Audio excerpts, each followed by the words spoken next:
week's episode of the Co-optional Podcast is proudly sponsored by Squarespace. Get 10% off your first order at squarespace.com/cooptional. Create your own professional-looking website with no prior knowledge required at squarespace.com/cooptional.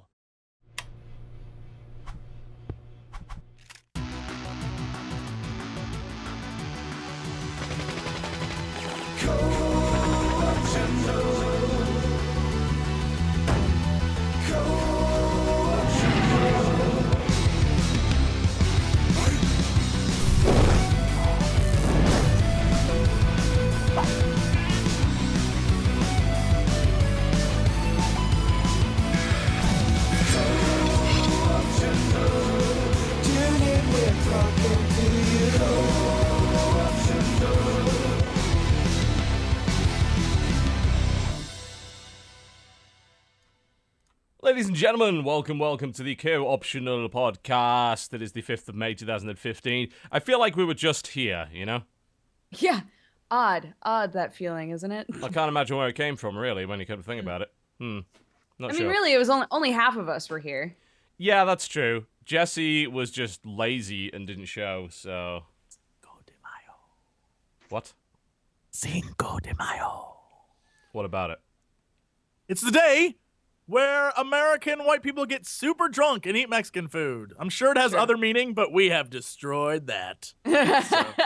Americans are pretty good at that. It's like, hey, it's St. Patrick's Day. What does that mean? Well, we drink green beer and eat a bunch of stuff. Dress up like leprechauns and then go to bars and get free beer. Yeah, I mean, it's basically institutionalized drunken racism. It's great, you know. Well done, an entire day. That's every holiday. Look, that's if every you holiday. have a holiday and you want to bring it to America, we will drinkify that. Absolutely. Everything has been ruined by alcohol, and we add will continue alcohol. to do so. Everything's fine. That sounds like an app. Drinkify that? Yeah. We'll drinkify that. Just put in a That makes random everything date. better. Let's go to Wikipedia and see what holiday we could drinkify here. Let's head over there. So Wikipedia has a nice function, which is, of course, on this day, most of the time. On this day. So, May the 5th, a feast of St. George for the Palestinians. Liberation Day for Denmark, Ethiopia, and the Netherlands. And You Children's can drink Day to all those. in Japan Look. and South Korea. I think Children's Day, Japanese Children's Day, would be an ideal time to get drunk off your ass. That would be Absolutely. fantastic. No, Yeah. I agree. No, you dress up like kids. Oh, you dress up in pajamas and you go get wasted. See, this is the one thing that I will guarantee will end hatred, racism, anger around the world. Everyone dressing like children? No. don't know about that. Everyone embraces the American version of holidays. Here's another one. We can be super inclusive. Tell us what your holiday is. We will get wasted on it Here's and one. celebrate it. In 553, the Second Council of Constantinople, considered by many Christian churches to have been the fifth Christian ecumenical council, began to discuss the topics of Nestorianism and Origenism, amongst others. Oh, so Bible Day. Yeah, basically. Oh, we can break out the wine. Be like, this is what you Yeah, Jay break out the say. wine, turn can the only water into drink wine, wine, though. dress up as Jesus, you know. Yeah, you man, can we put will little crosses in celebrate the the drinks, shit out you of know, that. with sparklers and stuff. You know, that would be perfect. Here's We're always another looking one. for another reason to celebrate Jesus. It'll Yeah, be I fine. mean, in World War II, a squad of 250 Norwegian volunteers in Hegre Fortress finally surrendered to a vastly superior Nazi force after a 25-day siege. Oh, the old sweet Nazi castle. Man, we'll bake cakes. We'll bake cakes. And inside those cakes will be little tiny chocolates. And those chocolates will be in the shape of Swedish men. I'll bring And the we keg. Sweet. You notice I said, are you sure you didn't start the drinking early? Because I said Norwegian. I don't know what you're talking about, Swedes. Like, Swedish, Norwegian. Really, is there a difference? yeah. So as we And have now now, to wait for them to have freak now out. discovered, you can turn literally everything into a drinking competition. Everything Well, can be drinking. Welcome to the Co-optional Everything. Podcast. We do occasionally talk about video games and sometimes Nazi sieges from time to time. Dodger, welcome to the show. Sometimes. Hello. I am one of two members of this podcast who are here on Saturday. So literally we're here just a couple of days ago. Yeah, we were. But yeah, I was gonna go into the office, but I didn't have to go in for Daily Bite today because it's a 3-day-a-week show now. So Lazy, I was like, lazy, I'll lazy. just do it at Sam's computer because he stayed up till like 10 in the morning. Why? Wow, okay. Why did he do that thing? Marathon streaming, I'm assuming. Yeah, he's They were he's playing bad at Rust. sleep They were schedules. playing Rust Oh, last night God. at like 1 a.m. I'm like, what are you guys doing? And they're literally just bashing rocks against the tree. And I was like, awesome. Yeah, sounds like a survival Good. game to me. Survival games are work. That's the main problem I've got. It's work, and then you die and lose everything you worked for. I cannot imagine the appeal. I cannot. Facts. It's too much. It's too much. Jesse, welcome to the show. Hey, As you finally showed up, you went on a trip, didn't you? I did. I went and we set up a team house for my Heroes of Storm team. It should be fun. But it's in the Midwest, so it's super cheap. Yeah. That's what you should do. Like, anyone that wants to set up a team house for an esports team, don't do what I did and set it up in Seoul, Korea. Because that is fucking expensive. Holy fuck. And I heard people like, yeah, we're going to have a team house in LA. What? Nope, Are you out of your stupid. fucking mind? Like, you're going to go bankrupt in 3 months. What the hell's wrong with you? Like, That's one of those, like, we're trying to prove how awesome and successful. Oh, like, that's so stupid. Nope. I think EG used to have the team house in Arizona, which was a pretty good place to be. Like, the Arizona I think a price lot of is people pretty have cheap. team houses in Arizona. Like, that's the Yeah, for place to whatever be. reason. I think it's I safe don't. to say if you live outside of LA, you're in a good area to have. a Yeah, house. pretty much. Unless you're in New York. If you're in New York, Yeah. it's even worse. Yeah. Yeah, if you set up a team house in an inner city, you are a moron. It's that simple. You're not going to get much going on with that. That's just absolutely ridiculous. Our special guest today, a returning guest of probably 3 or 4 times, I believe. The man with the mightiest beard of them all. He's hiding snacks in it. His name is Gerard the Completionist. Welcome to the show. Thank you for having me, guys. It's always fun to be here. I've noticed that your background has changed lately. What's been going on there? Where are you? So we just moved into a new office last There's month. a man back there in case There's there's a man back there. There's a man. It's my buddy Fraser working on his YouTube show. I was going to say, it looks like he's working with Adobe. That looks like Adobe Premiere from here. So is that? It is. Yep, it there we is go. Adobe Premiere. Yep. Yeah. Editing. Yeah. We just moved to a new office, and actually, Dodger and Jesse are a part of that office. Eventually. Eventually. Yeah. So they're not there right now. Yeah, they are. They're actually I'm probably moving gonna- stuff today. Yeah. I've been I there hate all moving. day the last 3 days, so I was like, I'll hang out here until MangaPod. Now, some might say, why would you move into an office when you have an office in I your would be one of apartment? those people. Fuck that. I don't have to wear trousers here. It's brilliant. I will say that I literally find myself more productive when I'm surrounded by other productive people than when I'm by myself. And I've noticed this recently, especially in the last year or so, that my daily schedule is wake up, stumble over to a computer, click like upload on a video that rendered overnight, go get a coffee, come back, and stare at the computer for like 5 hours and be like, I should be working. Yeah. Like and then you just go I on can't do Reddit that. I or can't watch do that YouTube anymore. videos. No, So it's, I gotta it's actually. it's the same for me because everybody's like, I don't understand why you would get an office when you have an office. I'm like, well, because I am constantly sort of working. And I'm also constantly sort of relaxing. You know, like I don't have a time during the day when I just work really hard and get shit done. And then a time of the day where I get to like really relax and feel productive and like I did a lot of shit today. Now it's my time to watch TV and cuddle with my cats. Like I never have that. I'm just constantly checking Twitter, constantly checking my analytics, constantly like kind of editing. You know, I feel like having a delineated space of this is where I work, and then I come home and I don't have to work anymore. Well, My then I get to solution see to that friends was- every day. That's Yeah. fun. Yeah, we get to see each other all the time, and I've been DDRing every day while I've been there, and that's super I've fun. made a horrible mistake. Oh shit! What was I You're going to thinking? go into that office and it's just going to be nothing. Like, the whole place is going to be covered in cats, DDR machines, and fucking anime figurines. It's going to be the worst. No. Gerard is dead. I reanimated his corpse. She's wearing just a beard. Like, hello, I'm Gerard. Like, Oh my god.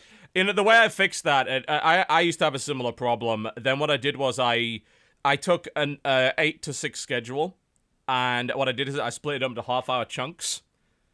Fucking perfect. Like, I got everything. In fact, I finished early most of the time. Like, I got everything done the way that I wanted to, and then at 6 o'clock I had a hard cutoff and says I leave my office at that point, you know, for the most part.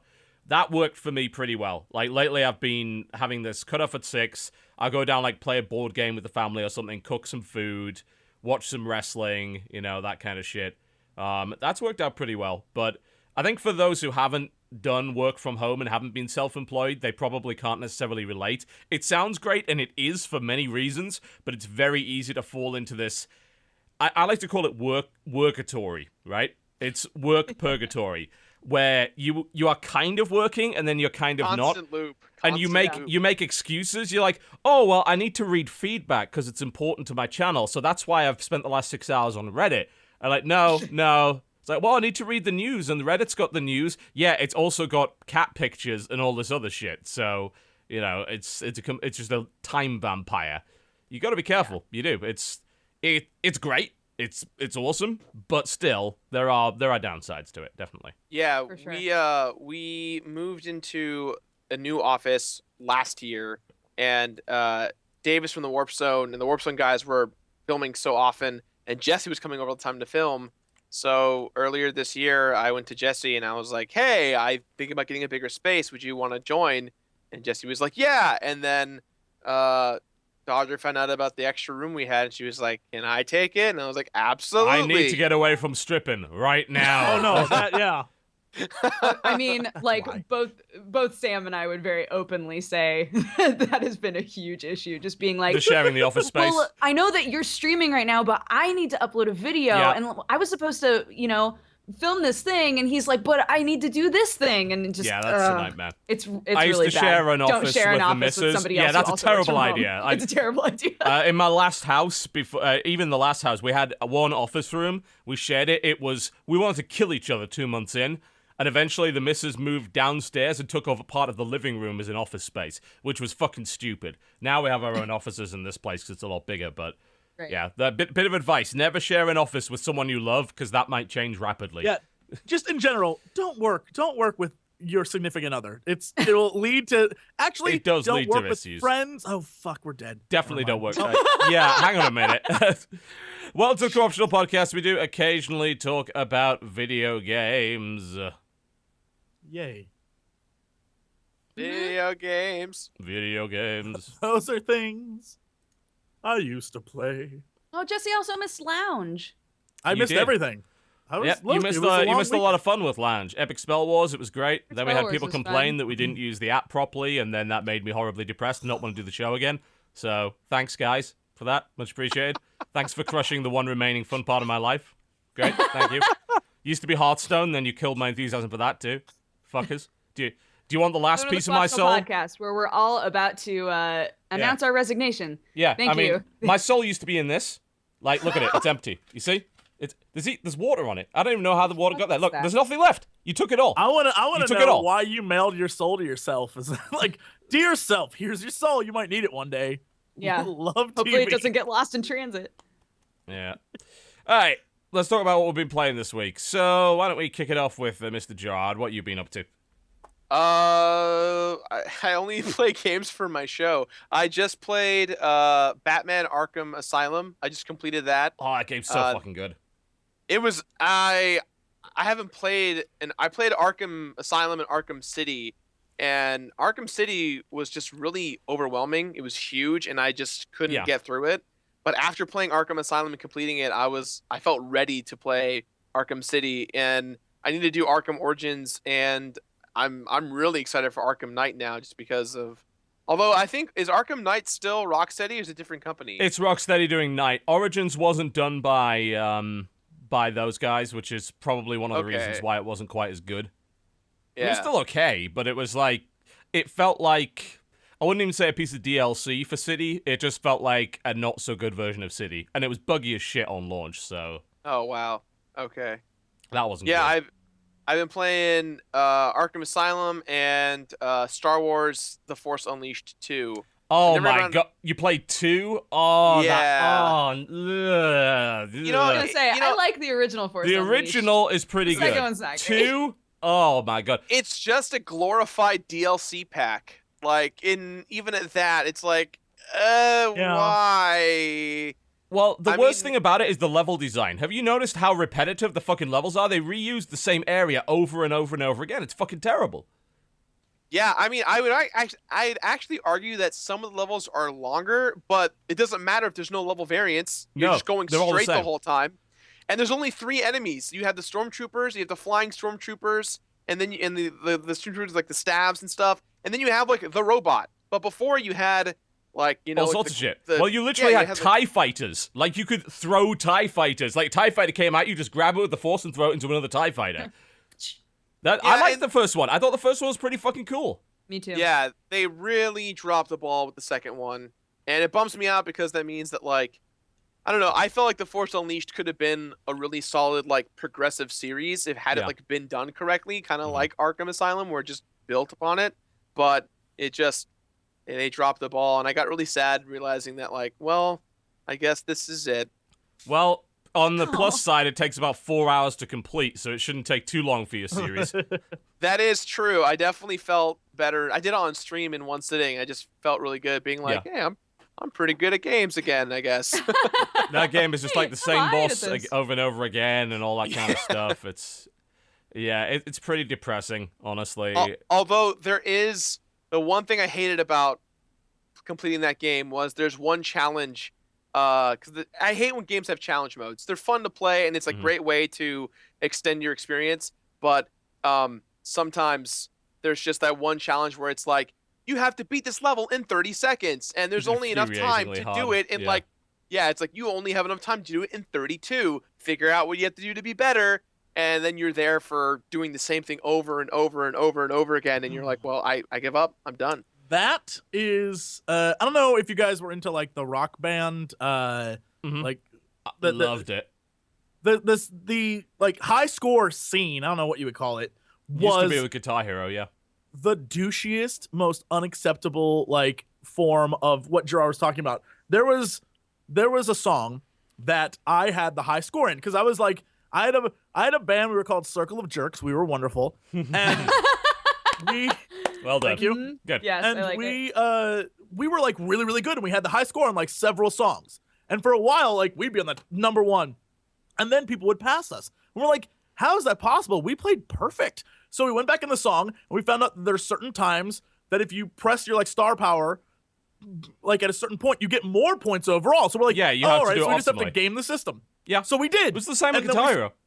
Yeah, and then we scored a little bit higher, but then people would score higher than us, and we're like, what the hell? So we had to go back, and then there was like a 0.1 second where if you got it, like at that moment, then you got like 16 more points. And it's like, this is so stupid. This is so stupid. And we'd sit there for hours trying to get that one like millisecond. You know what I love? The fact that high score culture has been around since like the 70s and it's never changed. It's just the way that you do it's a bit different now. You know what I mean? You watched King of Kong, right? And if you watch that, absolutely, yeah, oh yeah, you can understand that idea, that competitive spirit in people for like the last 40 years has not changed. People are still trying to beat high scores. I just think that's of all the things that have changed over the last 40 years of gaming, that one constant for me is just interesting.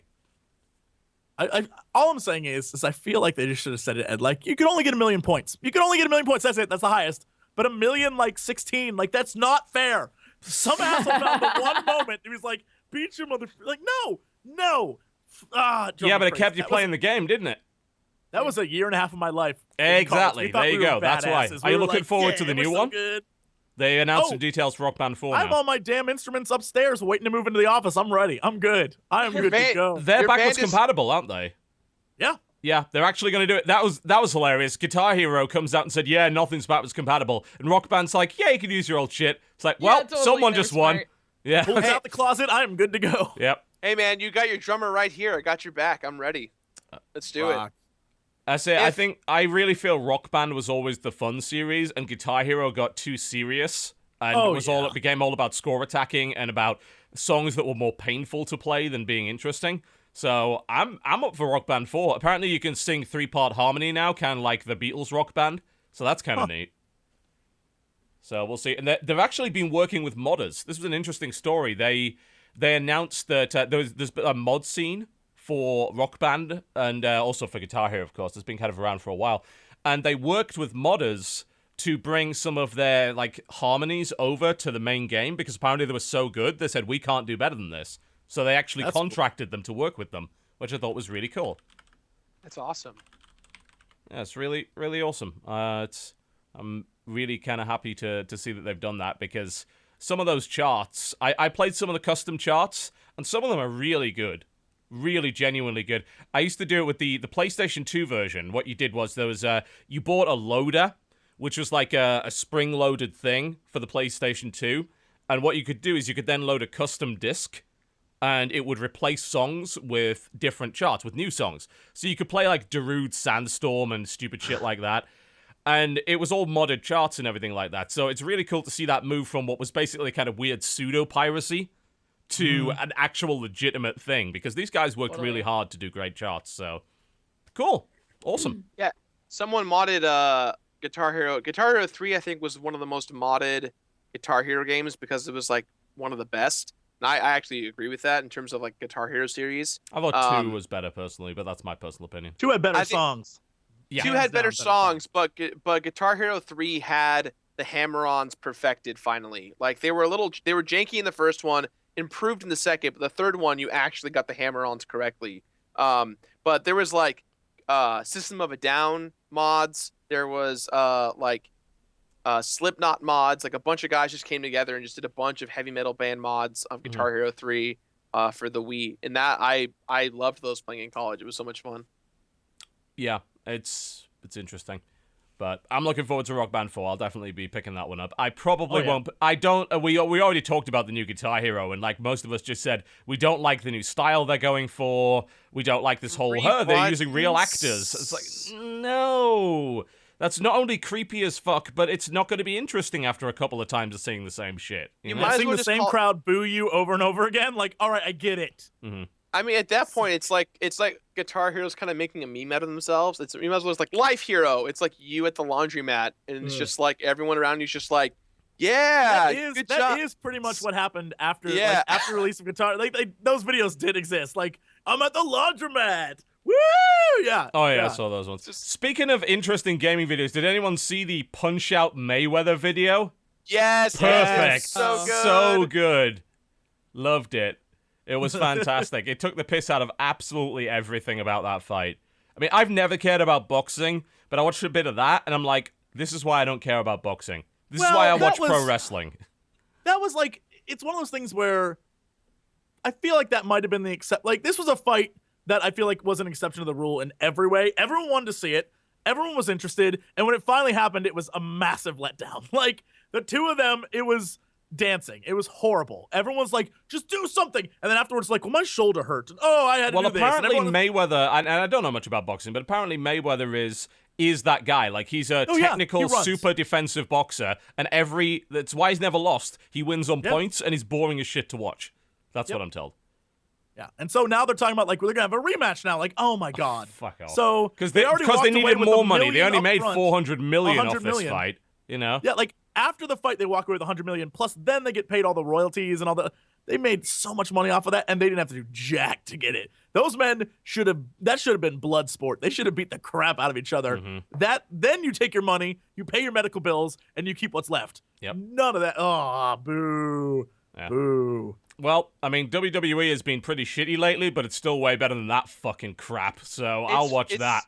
It's fascinating how WWE goes from WrestleMania being really great, and then a week or two later, it's like, you guys remember wrestling? Because I don't. Like, immediately it changes overnight, and everyone forgets about it. It's crazy. Well, that's because the day-to-day humdrum of the wrestling is just hype till the next main event. There's a lot of wrestling. Like, you've got to... So there's like... There's 5 main shows a week. There's Raw, SmackDown, and then there's the 2 mid-card shows, which are kind of shitty that they film beforehand, which is Main Event and Superstars. That they mostly do that to pad out their network content and to send it out to, like, foreign markets. And then there's NXT, which is fucking amazing, which I watch every week, bar... You know, nothing stops me from watching NXT, because it's that fucking good. And then they're doing the pay-per-views. The next one is in like 2 weeks. They had a 3-week gap between Extreme Rules and Payback, because apparently it would clash with Memorial Day or whatever you guys do over here. So they're like, oh, we just got done with a pay-per-view, and now there's another pay-per-view. I'm like, okay. It's barely enough time to develop any storylines, so I don't know. But yeah, it's still a shitload more fun to watch than boxing. Absolutely. Yeah, when was the real last big boxing match that happened? I don't remember. Oh man, there was No, one. there was one really recently that Yes, people hold on, were I'm gonna trying pull to this up. bootleg onto Twitch and they got in trouble. I can't remember what I'd it was imagine they though. would. Boxing is like NFL level of we are really strict about copyright. Stupidly strict. The last boxing match I watched had Prince Nassim Hamed in it, so just bear that in mind. It's been a while. Well, UFC and MMA have kind of like revolutionized that Well, space. because there's more action in them. I mean, I don't even like MMA, but I can understand why people do. Yeah. I think MMA is really interesting because it's like there's just way more variety of stuff going on.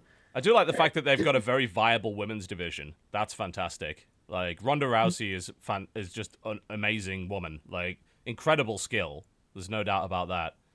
And that's awesome, because, I mean, women's boxing, I guess, has never really been a thing, but people actually watch women's MMA, and you know the joke about women's basketball? It's like, oh, but, you know, the technique and everything. Well, women's MMA, actually, yeah, there is a bunch of technique in it. Like, it's actually really interesting to watch. Also, they beat the crap out of each other. They do. They That's don't fun to hold watch. back. They I know. don't hold no. back. They Absolutely go not. all in. Look, Yeah. that's sexy as shit. I'm just saying. There's a really good manga called Teppu that's about a girl who gets into MMA, and it's like super cool. That's If great. you ever want to read a manga about that, Maybe I finally will. Yeah. Sign me up. fucking rad. So speaking of wrestling and things like that, I played the new WWE game on PC, as Jesse is well aware, because I'm taking the big JC through career mode right now. He's wrestling in NXT. He's now #1 contender for the NXT Championship. Nice. But that game is really boring. Like, it's just it is So sad. it's really slow, and I think a lot of wrestling games are like that because they try to simulate the whole thing. The problem is that simulating like the times when they're just kind of grabbing each other and they're doing the spots for like the next set of moves is very boring to play. And I found that playing the wrestling game 2K15 was not very interesting at all. It's still really clunky. Like, it's you have like moves going off where they're obviously not in the right place, so the character kind of awkwardly sidesteps along a little bit so he can kind of get the move off. And sometimes they even like just drag the body into the center of the ring to execute the move because they're too close to the ropes or whatever. It's just like, I don't know what the hell's happening with this. But what I did do is I decided, fuck this is boring. I'm going to pick up All Stars for PlayStation 3, which is a game that came out in 2011. It was by THQ, rest in peace. And it's an arcadey wrestling game. And it's completely over the top. So you can literally juggle people with punches, kind of like a fighting game. Every move goes about 20 feet in the air. So you get to see Andre the Giant fucking power slam a fool, and he just jumps about 20 feet in the air, slams them into the mat, and a fucking earthquake happens. Like, the ring shakes and everything. It's all really fast, and it's more like a arcadey brawler. Really fun. You get to play with all the, like, you can have Andre the Giant versus the Big Show, and you can have all of the new guys versus the old guys. Really great. Like, super fun game. The funny thing about that game is that none of the wrestlers look like themselves. Mm-mm. They're very much like all exaggerated. They're exaggerated superhero versions of themselves. Yes, they are. And it just makes it that much better. You're like, that's supposed to be Hulk Hogan. That looks nothing like Hogan, but I understand it's Hogan. Like, it's They actually, like, they don't take it seriously at all either. They got the wrestlers to cut promos for the Path of Champions mode, so they get Triple H and Shawn Michaels to cut these promos, but they break the fourth wall constantly and talk about being in a video game and pulling all this shit. And they start quoting stuff. They do the top men quote. Like, it's like, don't worry, our top men are on it. And Shawn Michaels like, what, Triple H? Like, top men. Like, Cute. This is cute. This is cute. It is kind of like a Mortal Wrestling Combat, I guess, which is also weird because there's a game on iOS called WWE Immortals that I've talked about, which is by NetherRealm, where they are literally superhero versions. Like, Sheamus, the Irish guy, is an ancient druid. Like, so he's wearing, like, horns and shit. Kane is an actual demon. The Rock is literally a rock. Like, he's an actual golem. And I was playing a bit of that. It's really simplistic. Like, it's tap on the screen for a combo, and then swipe for a special move. You block with 2 fingers. and you build up a team of 3 people. But what's interesting below it is the stat interactions, because each wrestler has a different interactions with other wrestlers. Like, if you have guys that are rivals with each other, they get extra attack, but they get, like, lower strength and stuff. So, and each, like, thing has, like, a set of unique passives. It's alright, you know. It's good for a few rounds. It gets boring after a while because it's so simple, but... You know what? No, go ahead, Jesse. No, I'm trying to think of the name of it, and I can't remember it. There was a wrestling game that I always wanted to play, but I never did because it looks stupid, but I kind of want to play it now. I probably have it. No, it's like a bunch of girls and they're wrestling, but they're all like scantily clad. Rumble what is that Roses? Game? Rumble Roses! That was an old so 360 release, yeah. Oh, man, I remember seeing that game and being like, that is the silliest thing. Pervy as fuck. It had a photo mode where you could dress them up in like string bikinis and just take photos of them. It was horrible. It was I want really that game bad. so badly. It was published or developed by Konami. Yep. Yeah. It wasn't the only one either. There's actually a series of Rumble Roses games. I think a lot of them just came out in Japan, but... Rumble Roses XX. Yep. Yeah. The original Rumble Roses was on PlayStation 2, and it did get an NA release in 2005. And then they released Rumble Roses XX on 360. I remember this because when I was working at Game at the time and we were selling 360s, and this was one of the first games that came out, and watching people like come in and sort of sheepishly buy it was a great experience for me. Because they obviously felt guilty for doing it because they knew exactly what it was, but it was like the only new game for 360 at the time, so people just bought it and they were like, copy of Rumble Roses, please. And they were just like, it's like, do you want a brown paper bag for that? You know? It's like buying condoms from the grocery store. Yeah. It's like, This is take great. this. One of the characters literally is a woman in like devil bondage gear, except for her boobs, which are just there, like little boob flaps on the line. Like this game is. I could show you some of it, and hopefully Twitch won't kick me off for lewd content. But I can't believe that this exists, and I'm so mad I never played this. It's just so blatant, and these are Jesse. the more reasonably clothed women. Body submission, my ass. They're just cuddling. Look at this crap. This is great. This one woman is sitting on a man. Like what is like he's her chair? What is even happening? I love this game. It's so Oh terrible. my god, their bodies look so awkward. Yeah, it was really It's like- badly animated. The most effort they put in was to the goddamn photo mode, and that was just creepy. Yeah. Dude, Jesse, oh my god. I'm buying a copy. Jesse. This is not a submission.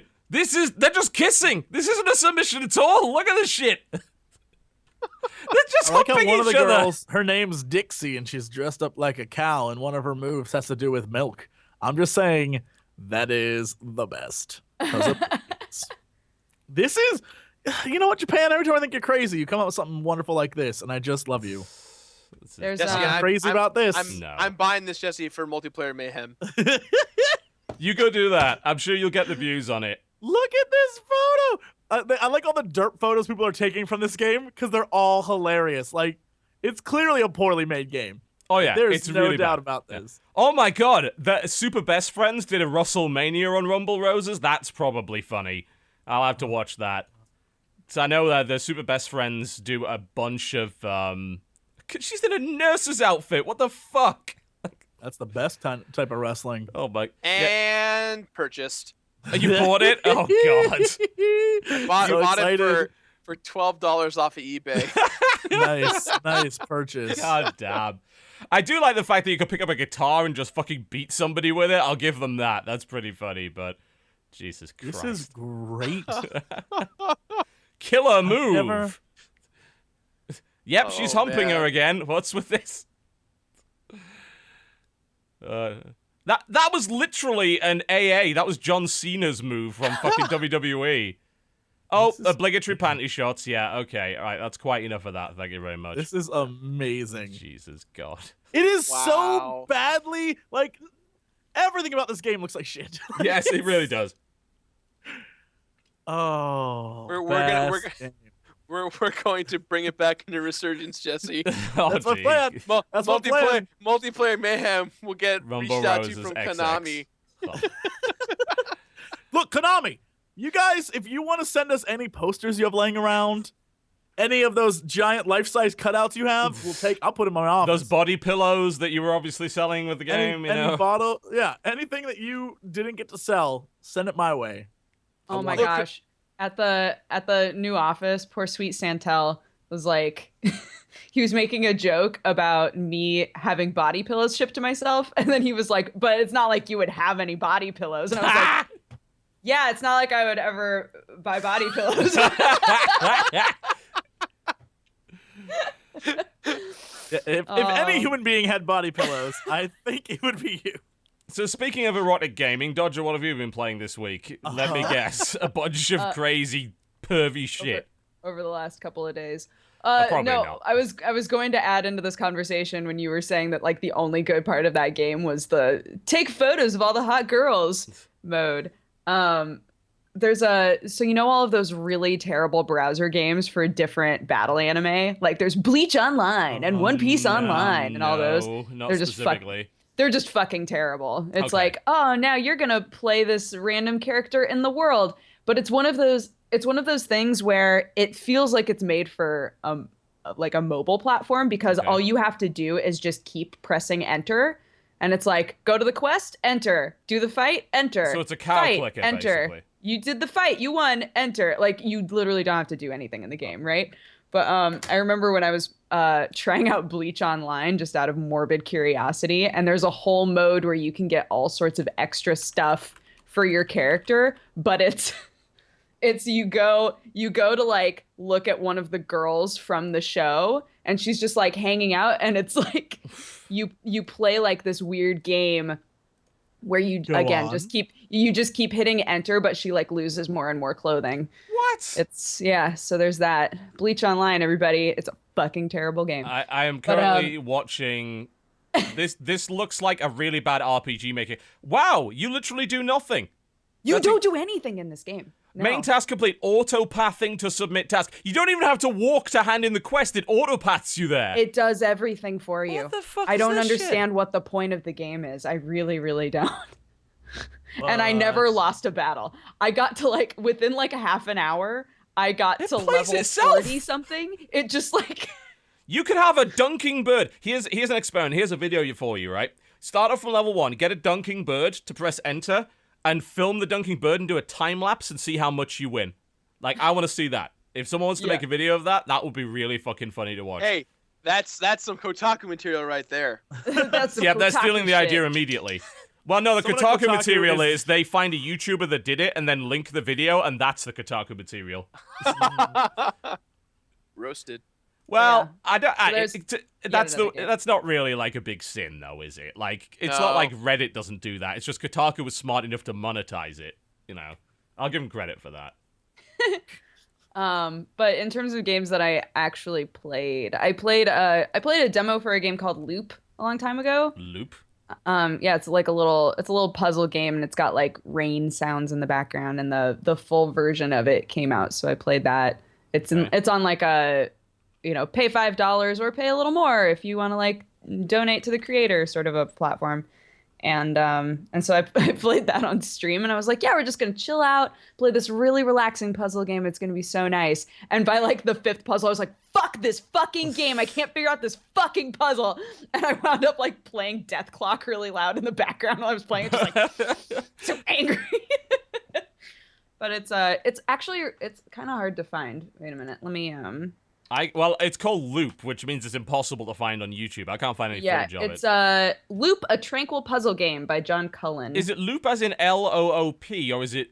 Yes. Okay, Here, I can't. I'm linking to Thank it. you. Everyone in chat's been saying lube, and I've been very confused. Yes, because when I was playing it, some guy was I just accidentally. Are you saying loop or are you saying lube? And then for the rest of the day, I called it lube. Because Gotcha. Okay. Fucking terrible person. So I clicked the link thinking this was Loop, and as it turned out, it was just that stupid pug video that Jesse posted like 20 minutes ago. It's like, thanks, Jesse. There you go. I'm gonna inflict it on others. There you go. I had never seen that video before. I was like crying before the podcast started. The music's so good. It's so sad. Why? What is wrong with that dog? It gets it. me every time. So good.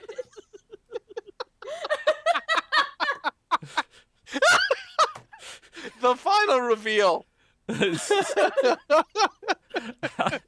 I never been a pug fan. My brother loves pugs, but no, just they're They weird. snort. I love dogs that snort.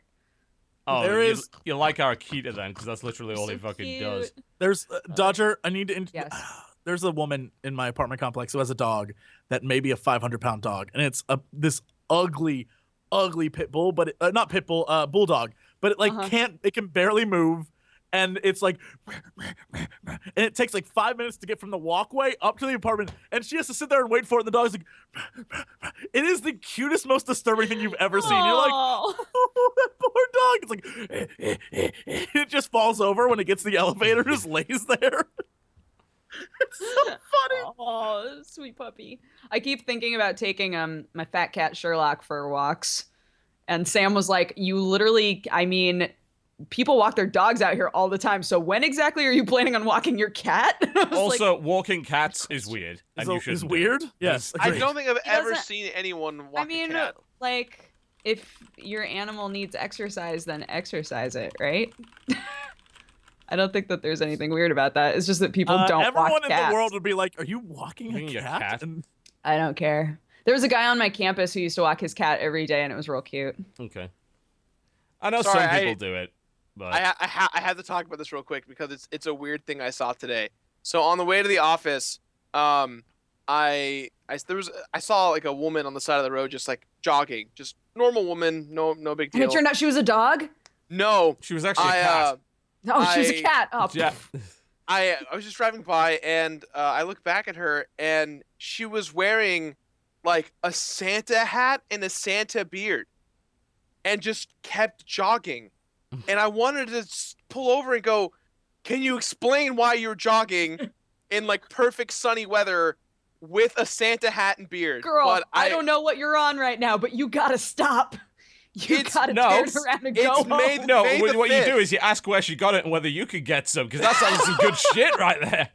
well, yeah, because think about it. Here's the crazy thing: if this was December, you wouldn't have questioned that shit. No, you would have been no, perfectly it fine wasn't. with it. I'd be fine. Yeah, if this was December, you would have been like, "Oh, I get that."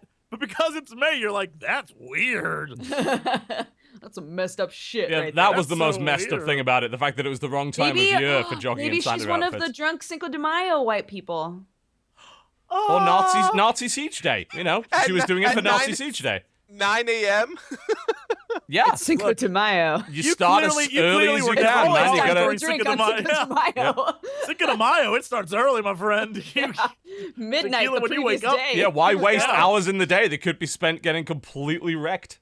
And then she was like, "Oh, but I can't. I've been doing so good with my jogging. I gotta go for a jog, but my head is cold, and my face is cold. I have this." And then It makes she, sense now. Yeah, I feel this is Alright, actually perfect. plausible. Like, if you're drunk enough. If you're drunk enough, you can go for a run in a Santa hat and beard, no matter what age or or race if you you're are. hot I enough. don't know Like, about if you're age. attractive enough, people will just let you get away with it, you know? Or if you're old did. enough. Gerard didn't say There anything. is like a Did bell himself. curve of old and attractiveness. So if you're attractive, people let you get away with shit, and then it just goes down like. But then when you get old again, it goes back up, and you can do whatever you want. Hmm. It makes perfect sense. I agree. That's what I'm waiting for. Old age. I know, same. I Gotta fear live long enough. I fear for the world for when Jesse Cox becomes an old man Oh my because God, he he's will bad enough already. he will take over the planet. Oh my goodness. It's gonna be some A It'll plus be bullshit. bad. We all know it. Yeah. So, getting back to the topic of games, expect derailing on the show. Come on, we did a show like 3 days ago. There's not that much else that we could have done in 3 days. Come on, we usually have a week to actually be Facts. interesting for this show. We had like 3 days, so, you know. One thing that three of us did play, and that was, of course, Guns of Icarus. We're doing another... Well, we might as well tell people right now. We're doing another brand deal for them, so we're doing another sponsored video. I was on a ship with, I believe, Kraken, Peanut Butter Gamer, and Krendor. It was actually the chillest ship. I have never been on a ship chillest. that It's relaxed. because you didn't have Joe. We had Joe. I might have told them to give Joe to you and not to me. I'm just saying, Joe is intense. I can't handle that shit anymore. Joe was. I'm not saying piloting has something to do with it, but Joe was real chill. Joe was not freaking out on my ship. I'm No. just saying. It must be a clash of personalities. When me and Joe get in the same thing, it's all yelling. It doesn't matter. Every video we've ever done together, we just yell at each other constantly. It's that was fun though. We had a lot of fun with that. It was a bigger battle. It was 3-on-3 this time. We have 16 YouTubers. I believe the Grumps had a ship. That didn't go very well for them. The Markiplier was captaining a ship with a bunch of guys there. Cry and Kraken. The betrayer. Markiplier. Indeed. Fuck you, Markiplier. Yeah. Fucking traitor. Who was on your ship? So you had you, Dodger. It was the old crew. It was the loyal crew of Sky Captain Maximilian Valentine and Joe. But but the story, we made up a story. The story is Markiplier betrayed us. And so we had to turn to our mortal enemy, the Biscuit Empire. And then he sent over one of his crewmates to make sure we weren't up to trouble, which is why Joe was on our ship. And so, the story makes the story when the video comes up. Our story was quite similar. We said it was an alliance of convenience because we had a common enemy in the form of the Gamgramps, the Empire of Gamgramps. And we decided that they must be destroyed, and our plan was when we had destroyed the Gamgramps, we would turn on you and bring you the King's Justice. So just like message over to Joe and be like, take him down. Basically, it was the plot of World's End, Pirates of the Caribbean, right there. Here's the thing, though. When he experienced piracy, Joe started to feel for us, and so at the end he couldn't do it, and so we sailed away. You'll never catch me. Da, da, da. We sail away. And fly off like, into the sunset. Yeah. Best part by far, our ship has empty like beer bottles and things all over the place. So there, in the game, they a while back they did a contest which was like vote for a ship design, and I literally just bombarded it with like, everyone go vote for a Maximilian Valentine ship design. They're like, okay. So they finally put one in, and it's just rum barrels and beer bottles everywhere on the ship. It's a mess. And I was like, perfect. I think we picked the birthday party regalia, which just puts like streamers and flags up everywhere. So we were flying that. Nice. That was pretty fun. It's a legit fun game. If they would eventually come out with their 4-player like thing, story right? mode, Yeah.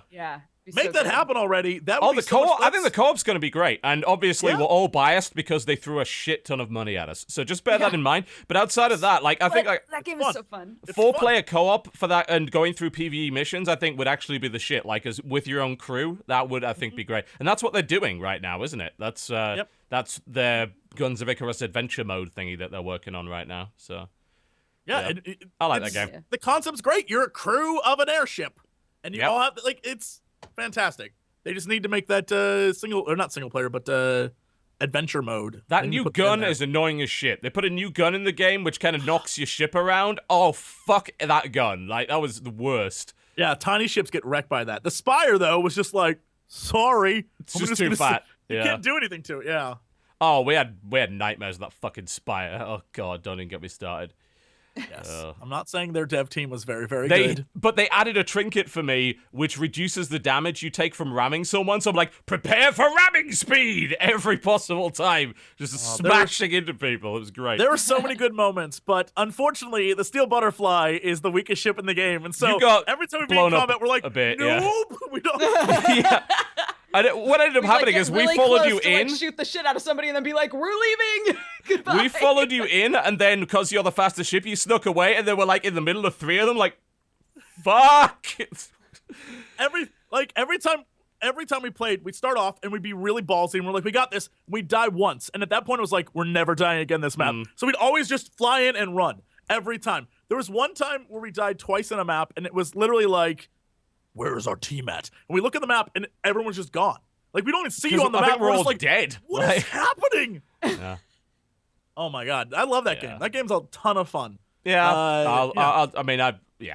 It is. It's just legitimately different. Anyway, the videos I think are supposed to be out in like a week or so. I think that's so. Yeah, just be prepared to watch that. It's a big best of 3 with a bunch of. Yeah, it's gonna be a video. Yep, there will be a video, and we were paid giant sacks of cash to make it, and it was great. So there you go. The saxiest. Yes, I would indeed. So sexy. So sexy. Mm-hmm. So I played a bit of the new Wolfenstein that came out today. Oh I haven't yeah. played it yet. Is it good? How was that? So far, so good. It starts off a bit slow. It's kind of the same as the first one started off a bit slow as well, because actually, no, it didn't. Come to think of it, You started off in a plane and you. I was going to say the plane sequence was amazing. I was thinking of the cool. demo they showed me at PAX where they don't start you in the plane and they start you with the wall climbing sequence, which is a bunch of shit. But this one, you're driving up to Castle Wolfenstein, literally, and you're on a mission, and it's set in 1946. And I'm about an hour in so far, and I mean, so far it's good. It's so far so good. It's got great gunplay as it always has. They've added some new stuff in. They've put in a pipe which lets you climb, which is a bit weird. Like, through some weird story part, you get like a piece of pipe and like a hook, and you use it to climb walls, but you can also beat the shit out of people with it. So that's a bit interesting. And it's got the good old dual wielding in it. It's got a bunch of new enemies. The voice acting's just as good as it was before. The writing is spot on. So far, still hilarious. Like, the writing in the first one was great. This is still great. You Like, Nazi fucking spaceman. Best line in any video game. In the first 10 minutes, there's a line where he's trying to get through security, through German security, and is really bad at speaking German. And one of the guys is like, yours are from Frankfurt. Is like ja, Frankfurter, das Hot Dog. And then there's like 5 seconds of silence, then everyone starts laughing. It's like, it's like the Americans' hot dog. And like, this is great. I also found 2 Easter eggs so far that all reference the old game, Return to Castle Wolfenstein. There's like a letter that's talking about the defiled church, which was a level in Return to Castle Wolfenstein. So it actually ties in really nicely with some of the old games. So it's a $20 standalone game. Apparently it takes about 9 hours to beat. It also has a challenge mode though, so there's a reason to go back. Like, so far it seems good, but I want to play a bit more of it before I actually like judge it. But so far it seems to be really good. I mean, I loved Wolfenstein was great. It was my game of the year last year. It was so good.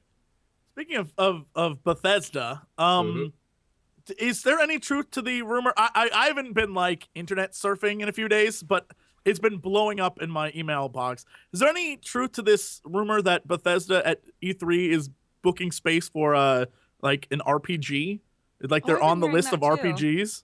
Well, they're doing a press conference for the first time ever at E3, which means, I mean, that's almost a guaranteed announcement of Fallout 4, right? I mean, it can't be anything else. Be great. Yeah, I mean, I'm not going to say no to that. Isn't Square also doing a press event as well that I saw? Yeah, the Square. I'm so far. I'm going to Bethesda, Square, Ubisoft, and an EA conference. It looks like, which all of them I think is hilarious because at one point in time I've shit on all of them. They're like, please come join us. Like, all right, fuck it, I'm in. So I can't wait to see what happens. But yeah, man, if I can go to Bethesda and get a Fallout and a Dishonored, I'm good. I'll be good. I'll be set for like the next year.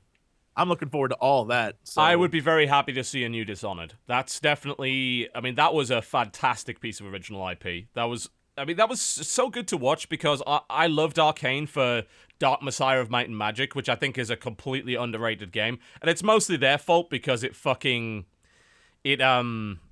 was buggy as shit on launch. Like, there were bosses which you couldn't get past because they were bugged out. They eventually fixed it, and I thought Dark Messiah was a really fun game. Like, you could set down an ice on the floor as a spell, and then kick someone, and then slide along the ice, and then impale themselves on a spike.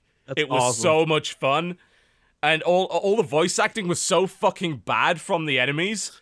That it was really fun just to kill them because they'd start to get panicked when you started to stab them and they'd try to run away and like, no, please. And then you kick them into a pit. It was brilliant. I loved it. But Dishonored was awesome. And I'm really, really happy to see Arcane making good shit again. Man, Dishonored is one of those games that made you want the sequel more than the actual original game. Because it was like, if you took the time to read the books or you played the DLC, it was like the it had some world great outside DLC. What you saw is really good, way better than what you actually got. Like you're like, I can't wait to go see everything else because it looks awesome. And they were like, see you in the sequel, and they really set it up as. So I hope we get that. That's one of those things like you. I want that now. Make that happen. Well, it did well, didn't it? Like, it sold well. It was a really good original IP launch. It was critically acclaimed. People really liked it. So, I mean, I'd love to see a new Dark Messiah, but I don't think that's ever gonna fucking happen. But Dishonored 2, I'd be happy with that. Yeah.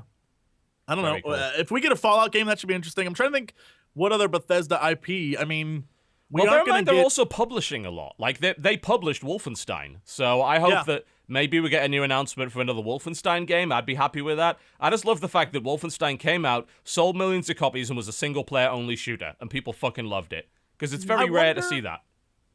I wonder. I don't want to be spoiled, but I'm curious what the ending of the standalone is, because I'm trying to figure out like how they continue. This is super Well, I mean, spoilery, it's set. All of it is set in 1946. So right, but like I'm trying to that's figure how out they if there's a kind of way got that away they with it. can set it up so the end of the New Order sort of like they can continue on, because the ending is very final, and I'm trying to figure out how they continue on with the story at that Maybe point. they do an alternate timeline. Like, they probably just get away with it by saying, here's an alternate timeline where this didn't actually happen, you know? Yeah. So that's probably the way they did it. Because, I mean, they already did the alternate timeline with the New Order, where, there's that bit where, depending on what you choose, you get I wouldn't say a completely different game, but you do get a different one. Oh, I forgot about Doom. Oh, yeah, Doom 4, of course. Shit. We've not seen anything about that. Dude, Doom. Hell yeah. That would be. I'm in. I I'm don't even know what it is. absolutely on for that. Yeah. I mean, I was one of the people that loved Doom 3. I thought Doom 3 was genuinely good. It was, like, actually scary. It looked great. The combat was fun. The expansion was fun. Yes! Thank God I made everyone I talked to, Doom 3 sucked, and I'm like, No, it didn't. No, it didn't! It just wasn't Doom 2, which was, like, one of the best games of all time, you know? Yeah. It's not fair to do the comparison. I mean, you can't make that game again. I thought Doom 3 was pretty awesome. Aside from the annoying fact that you had to, like, get a mod to duct tape a fucking flashlight to the gun, otherwise you couldn't see anything. Yeah, that did suck. And it wasn't very straightforward either. It just was like, you may or may not find that. It's just like, go for it. Well, in the BFG edition, they literally just put a flashlight on every gun because they're like, this game was too dark. We understand. like, Yeah. yeah, I played that on the Doom 3 was nice. played that on the original Xbox. That thing was like, was it the original Xbox? I think it was original Xbox. It was, yeah. They put it on the Yeah. original Xbox. I think it had like a split screen co-op as well on the original Xbox. I think so. Yeah. Man, was a I good just time. realized how close E3 was. Like, that's coming up soon. It is, yeah. We're I will be 5 there. At weeks. least that's the plan. Is it 5 weeks? Fuck me. Yeah, about 5 Wow. weeks. Interesting. All right. Well, I mean, I'm going to be there, hopefully. So it'll be interesting. We'll see what we can find. I'm intrigued to see what they come up with. I hope Doom 4 is playable there. I'm definitely up for that. Oh, that'd be great. Hmm. Though knowing E3, it's going to be like, you can watch the video 12 times if you like, or Yeah. come sit in a room while someone else plays it for you. Like, oh my God. Oh, we set a rule, like, with all, because we're getting all the PR emails now. It's like, come and see our thing. And basically our default responses, 1, can we have direct feed? Or 2, can we get B-reel so I can talk over it in the hotel room later? And if their answer is no, we're like, thanks, but no thanks. Yeah. 'Cause, Well, we're not going crazy this time. Yeah, 90% of it is like, come to our really fancy room. We'll give you food and drink. You can watch a video of someone playing it, and then goodbye. And it's like, that Fuck tells that. me nothing. No. Tells me We're like, if we can't have hands-on, we're not interested. It's that simple. And because there's plenty of games that will give us hands-on, so the ones that are like, no, we're too important to give you hands-on, it's like, well, we're not giving you our time then. It's that simple. Here's the problem, though. Ubisoft was pretty good about it for Far Cry 4 last year. They had like a whole off-site area next to a hotel, or like at a hotel, where like they had the whole top floor. They were doing a Twitch stream there, and they had just capture stations for games journalists and other media press to come and play. Some companies are wising up. Yeah. The problem, though, and I think Ubisoft, like, they had such a good idea and they shot themselves in the foot, is any footage you captured, they had to then edit it. approve the footage Yeah. and then edit it all Yes. down. So I had a moment that was amazing. It was an amazing moment, and they cut all of it out because there was a bug, like a dude went through a wall. And I was like, nobody cares. Nobody but you cares about that. It's so Yes. infuriating. Yeah, they almost get it. They almost get it, but they still want too much control most of the time. Which is why they invited me to all of these events, and I'm just like, I'm not going because I know how you operate, and frankly, I'm not gonna have you edit my fucking footage. Like, that's not gonna happen. I'm better off just waiting for it to come out so I can show people everything I want to show them. Yeah. Because I imagine if I went to an event and did that with Far Cry 3, we'd have never got the great alligator moment where I was talking about recoil mechanics, and suddenly this fucking alligator grabs my foot and drags me in. I'm like, holy fuck, shit! And they're just like beating this alligator, like just. That was like the best moment of the video. I bet they would have cut that out because of the swearing or whatever. You know, I don't know. Yeah, it's a bit sad. Yeah, but they're getting there. They are getting there. They sort of understand that. Look, it's the best way to build hype for your game. Get a YouTuber to play it and have some fun with it. Oh, it's good. Yeah, that is something that I've noticed a lot lately. Like, you know, Dodger can speak on this too, but for The Witcher, they were like, we'll provide you with everything you need. We'll have recording stuff here. We'll have everything. Just don't worry about it. We got it. Yeah. And more events I go to now, I'm like, so can I capture anything? Like, oh, no, yeah. We'll have everything set up. Don't worry about it. We'll give you a drive when you leave. I'm like, oh, all right, I'm in then. Okay. Like, okay, if I can bring something home and show for it, great. Perfect. It was like a few years ago we started doing that and we started introducing indies to the concept. What we did was we brought a portable hard drive to an event and we put a copy of Fraps on it, and we basically just plugged it in because you can install Fraps on as many computers as you like. So we'd just install Fraps, and it's like, well, capturing this way, and indies were like, oh, I didn't know you could do that. It's like, yeah, I mean, so we just captured footage of their game and it worked really well. And it's getting to the point where some of these larger companies are saying, "Yeah, okay, we're good with you capturing now." We'll see. All right, let's take a short break, and when we come back, we'll talk a little bit more about the games we've been playing this week, and then maybe bullshit about E3, and then of course we'll get on to news, of which there is actually some. Rockstar are being a bunch of bastards. They're being a sack of twats. So we'll see what they're up to after the break. In the meantime, though, it's what you've all been waiting for. Oh, We're God. about to advertise to you. Our sponsor this week is, of course, our wonderful friend Squarespace, which means we have a brand new Squarespace ad for you, which everyone gets super excited about for some reason. Do check out squarespace.com/cooptional. They support the podcast with giant sacks of cash. So I strongly recommend that you check them out because they're giving me a lot of money. So do that. And here is our wonderful sacks of cash. Just loads of dosh. Grab it while you can, lads. All right, new ad for you, then a little bit of music, and then we're coming back with yet more talk about video games and other things. You're watching the Cooptional Podcast. Buy this.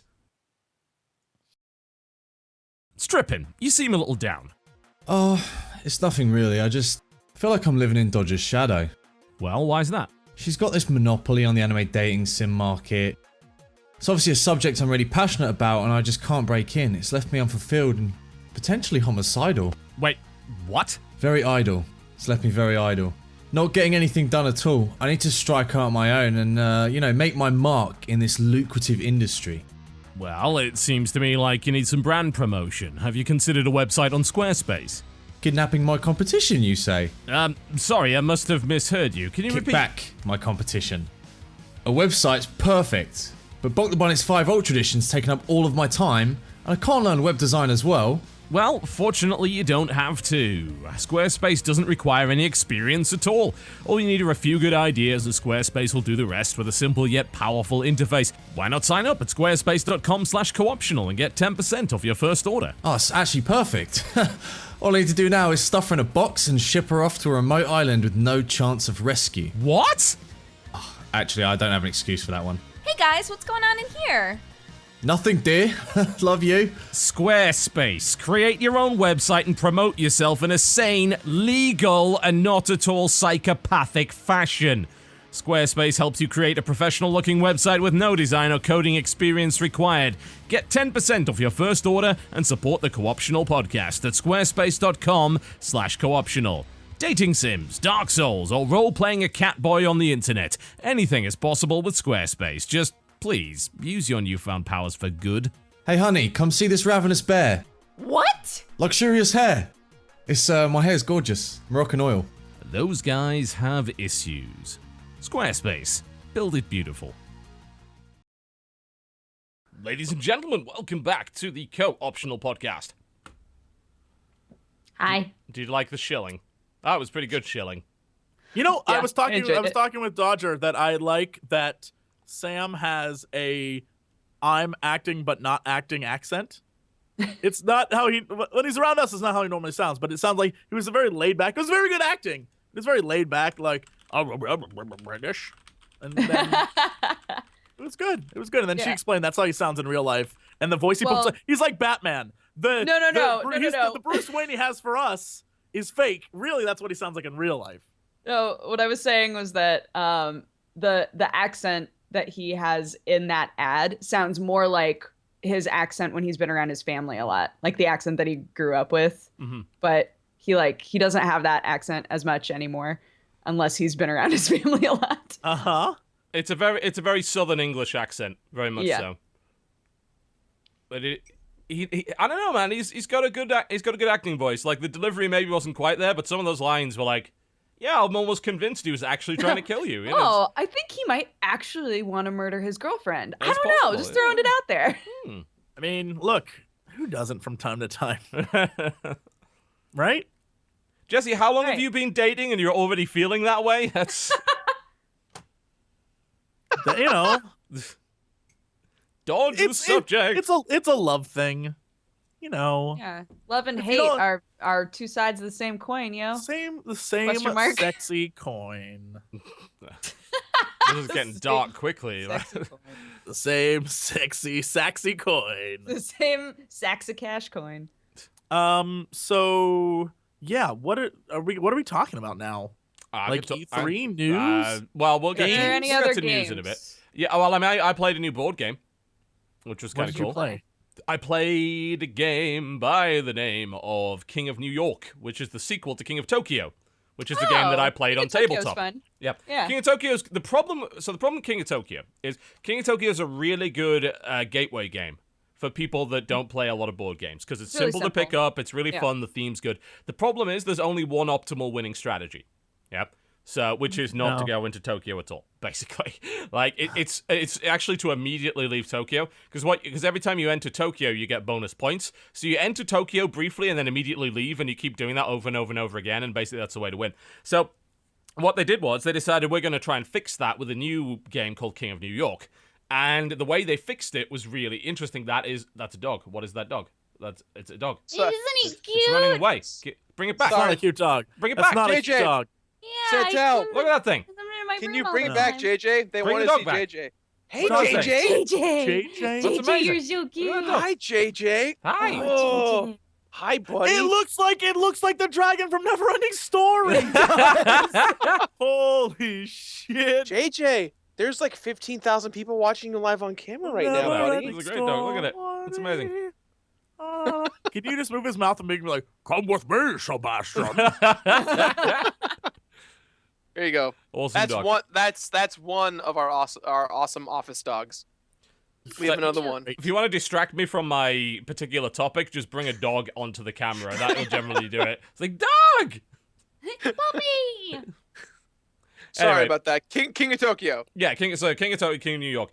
So in King of Tokyo, it doesn't really have the board really doesn't really serve any purpose other than to track which monster is in Tokyo and which monsters are outside of Tokyo. Because if you're outside of Tokyo, you hit the monster that's in Tokyo. If you're in Tokyo, you hit all the monsters that are outside of Tokyo. It's basically the game is King of the Hill. Yeah, essentially. You gotta stay in Tokyo as long as you can without dying. And the trick is you can't heal while in Tokyo. So it's risk reward. But with King of New York, you have different boroughs of New York, and they're full of building cards, or building tokens. And you can roll the dice to destroy buildings, as you might imagine, like, you're a big monster. Every time you destroy a building, it gives you a reward. Like, you kill a power plant, you get 2 energy. You kill a hospital, you get 3 health, because you eat everybody inside. All sorts of innocent children and They're wounded all grandmothers. sickly. Yeah, I mean, it's probably the best. They're not healthy. They're not long for this world anyway. Might as well give them a send-off. So you eat them. Right. But when you eat them, they turn into a military unit. And there's one side of the dice called Ouch, where all the military units attack you. So staying outside of Tokyo is now a little bit, in this case outside of Manhattan, is a bit riskier now because you're dealing with the military as well. And you've got all sorts of different cards to play with. And once you get into Manhattan, you start to move up from lower Manhattan to middle Manhattan to upper Manhattan. And the longer you stay in Manhattan, the more bonus points you get. So it's got Good old Upper Manhattan. Yep, Upper Manhattan gives you the most bonus points. It also gives you energy there as well. So it's a lot better than King of Tokyo in my opinion because there's more incentive to stay in the Manhattan area and there's just more stuff to deal with. Like you've got to fight the board. There's a cool thing where if you roll 3 ouches in a row, everyone on the board takes military damage, but you become the savior of the city and you ally with the Statue of Liberty and you both fight together. which is kind of crazy. And Of course. there's one where you become a celebrity monster, and like everyone like you're famous, so you get bonus victory points. So there's basically new ways to win. It's really cool. Like we picked it up really Interesting. quickly. It took about 20 minutes to learn, and I love it. I think I probably would not play King of Tokyo again because I think New York's just better, flat out better. So it's a really good improvement. I like it. I'm not. I don't know if you guys talked about this. I'm sure you did, but have you guys played Final Fantasy Record Keeper? Yes, I have. TV has. I That like it. game is awesome. Yeah, It's I like agree. the only iOS game I probably play actively. Jesse, you would love it. I don't know if you guys talked about I it a lot on told the Jesse he'd podcast, like but- it, and he doesn't believe me. Like I think Look, he's burned out on look. Square. There was a moment where I almost had faith and bought the game when I saw the battle with the train, Final Fantasy VI, and then when I learned you can't suplex the train, I was like, I'm out. You can't suplex the train? That is the most legendary thing. Iconic. Plus, yeah, you can't do that? Yeah, That's what you'd think childhood's maybe they'd built have on. that self-awareness to like, because they're trying to recreate those iconic moments, and the whole suplex the train thing is like a constant funny moment from that game. It's like you'd think they'd maybe do an entire battle where that all you do is suplex the train. Yes. Maybe I that'll want- come in future content, you know. If they were DLC. smart, they would just make a suplex meme where trains are suplexed, floating continent suplex, Suplex like, City, bitch. The planet Earth is suplexed, like everything is suplexed. Suplex I'd be like, this is the City, best. Suplex everything. That's what I want. Hashtag suplex everything. Just someone make a video of Brock Lesnar suplexing a train and just saying Suplex City, bitch. There you go. suplex city, bitch. Everything comes back to wrestling, regardless. You can't get away. Suplex City, bitch. Such a moment. Yeah, I like Record Keeper, and the cool thing, one thing I will say about iOS games is there's, especially the free-to-play ones, there's a big incentive to do big updates to keep you interested because they want you coming back. And Record Keeper's been updating like crazy as well. So is that WWE Immortals game. They just put Macho Man Randy Savage in the game, and he's like wearing like a king's outfit and everything. So it's like, yeah, new shit. But they keep updating games like that. So as a result, you keep going back to check them out, and yeah, I think Record Keeper's fun, honestly. I think it's a pretty fair free-to-play model. Yeah, it actually, like, I've been playing, I've maybe total of 5 or 6 hours in, and I haven't spent one dime, and I feel glorified in that. I feel like happy that I haven't spent a dollar on the And I don't game. think you will either. Like, so Yeah. far anyway, it seems like, I think if you really, apparently when you go into the really hard dungeons, it burns your stamina meter quite hard, so you can end up in a situation where you run out of stamina and you're just like, oh, I should really get some more stamina. But outside of that, like, you can buy weapons, but they're so fucking expensive that it's just, you wouldn't do it. Yeah, I there's just no don't see why point. you would. Yeah. I like even the like story that exists is really interesting It's of how neat. like like all the worlds are, kind of portrayed as portraits and they're disappearing and you have to fight to get them back. It's fun. It's if you have played any Final Fantasy and you love them, it's just for you.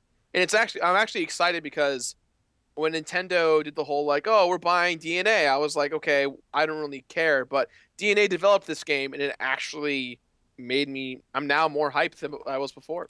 DNA makes some good mobile games. And a lot Yeah. of stuff on mobile is absolute dog shit. Like, it's really, Absolutely. really bad. But frankly, some companies can make some really amazing stuff. I think like Chilingo is another like developer / publisher, and a lot of what they put out is really, really good. Like, they seem to have some pretty good quality control. So I mean, every now and again I'll come across a mobile game that I'll put some time into. I've been playing a bit of Peggle Blast. 'Cause, I mean, I love my Peggle. I Peggle's love great. the Peggle games. They're Yeah. so good. That game is it's an EA free-to-play model, which means it's fucking evil. So when you lose your lives, you either buy more lives or you have to wait like a day to get your lives back, which for a lot of people is going to be like, what? That's terrible. But the thing is, I don't play a lot of mobile games, so I'll do like my few rounds on it and then I just leave it for a day. I think if you like, obviously if you want to play a shit ton of Peggle, then get Peggle on PC, or get Peggle on Xbox One. It's the only game, along with Killer Instinct, worth playing on Xbox One, so get it Yeah. there. But if you just want to play, like, a bit of casual Peggle on the go, Peggle Blast is okay. It's not bad. What else have we been playing? Anyone else got anything else? I go ahead, Jesse. No, I mean, like, just a lot of Broken Age, but that's, What do you reckon to the- part 2? Some people have made some comments about the puzzles. My wife's been playing it, and she's like, the puzzles are ludicrous. yes, like, she's had the same comment. In games, I've been playing the Book of Unwritten Tales too, and like those puzzles, if you use your brain, you can figure that shit out. Like, it's not difficult. Broken Age, the puzzles are like, I don't know if it's bad puzzle design or if it's overcomplicated puzzle design. There's a lot of like walking back and forth and doing this, and 90% of it I just stumble upon the answer because I'm like, how was I ever supposed to figure this out? The one thing I will say is I feel like the ending of Broken Age. Am I putting the spoiler thing up for no, this? No. Oh, It feels like Lost. It feels like Lost, where part 1 and the beginning of part 2 set up a big story, and it feels like I'm not gonna get that payoff. It feels that's what it's starting to feel like. We're running out of time in the game, and there's not enough answers, and it's all starting to be like basically Damon Lindelof wrote this, and I can't figure out why. Like, it's driving me crazy, TB. It's driving me crazy. But I'm not gonna spoil anything because I haven't beat it yet, so I couldn't tell you actually what happens. But it's starting to feel like the end's coming, and I have no answers, and it's pissing me off. And So I'm in two minds about this because I think most of us can agree that the puzzles in part 1 were way too fucking simple. Like, yes. They were really. I mean, even I could handle them, and I'm absolutely awful. I mean, I'm not even going to say awful at puzzles. I'm just an awful human being. Like, I'm horrible. I'm going to hell. I am literally the worst. Yes, I mean, I celebrate Nazi Siege Day unironically. I'm terrible, but I actually don't. Please don't take that out of context. Please no. Anyway, too late. Please stop. Tumblr's got it now. Anyway, that's the part 1. The puzzles were really, really simple. And apparently in part 2, the difficulty spike, they jumped the puzzle difficulty up to ludicrous levels. Yeah. Can I this may require a spoiler thing. I want to explain a puzzle. All right. Okay, so if you don't want to hear about this, I'm putting the spoiler thing up now. It's on the screen. So mute the show until that spoiler alert goes away. Okay? Cool. Okay, so there's a puzzle in the game that is you have to take an object and you have to get it off the ship. You have to throw an object off the ship. You have to figure out how to do that. So what happens is, earlier, there's a moment where cereal is on the ground, right? And it means nothing. You can't touch it. But much later, you see a little robot throwing the cereal down a garbage chute. So you're supposed to put 2 and 2 together that, oh, well, the only way to throw things off the ship is down the garbage chute. But the garbage chute's locked. So, I have to go put more cereal on the ground. So the little guy goes, right? It makes sense. So when you go back into the room, there's a hand that comes down that drops the cereal. But there's no the character who needs to be there that it's trying to feed isn't on the ship anymore. So it won't drop the cereal. And so there was a doll there, but I took the doll, and that's why I dropped the cereal for the first time. So now I can't, I was like, well, I'll just put the doll back. It'll think the boy's there. It'll drop the cereal. Everything will be good. It'll land up on the floor. I will go and the little guy will vacuum it up and then go take it to the thing. And when he's dropping the cereal down the chute, I throw the thing out the chute with it, right? That makes sense.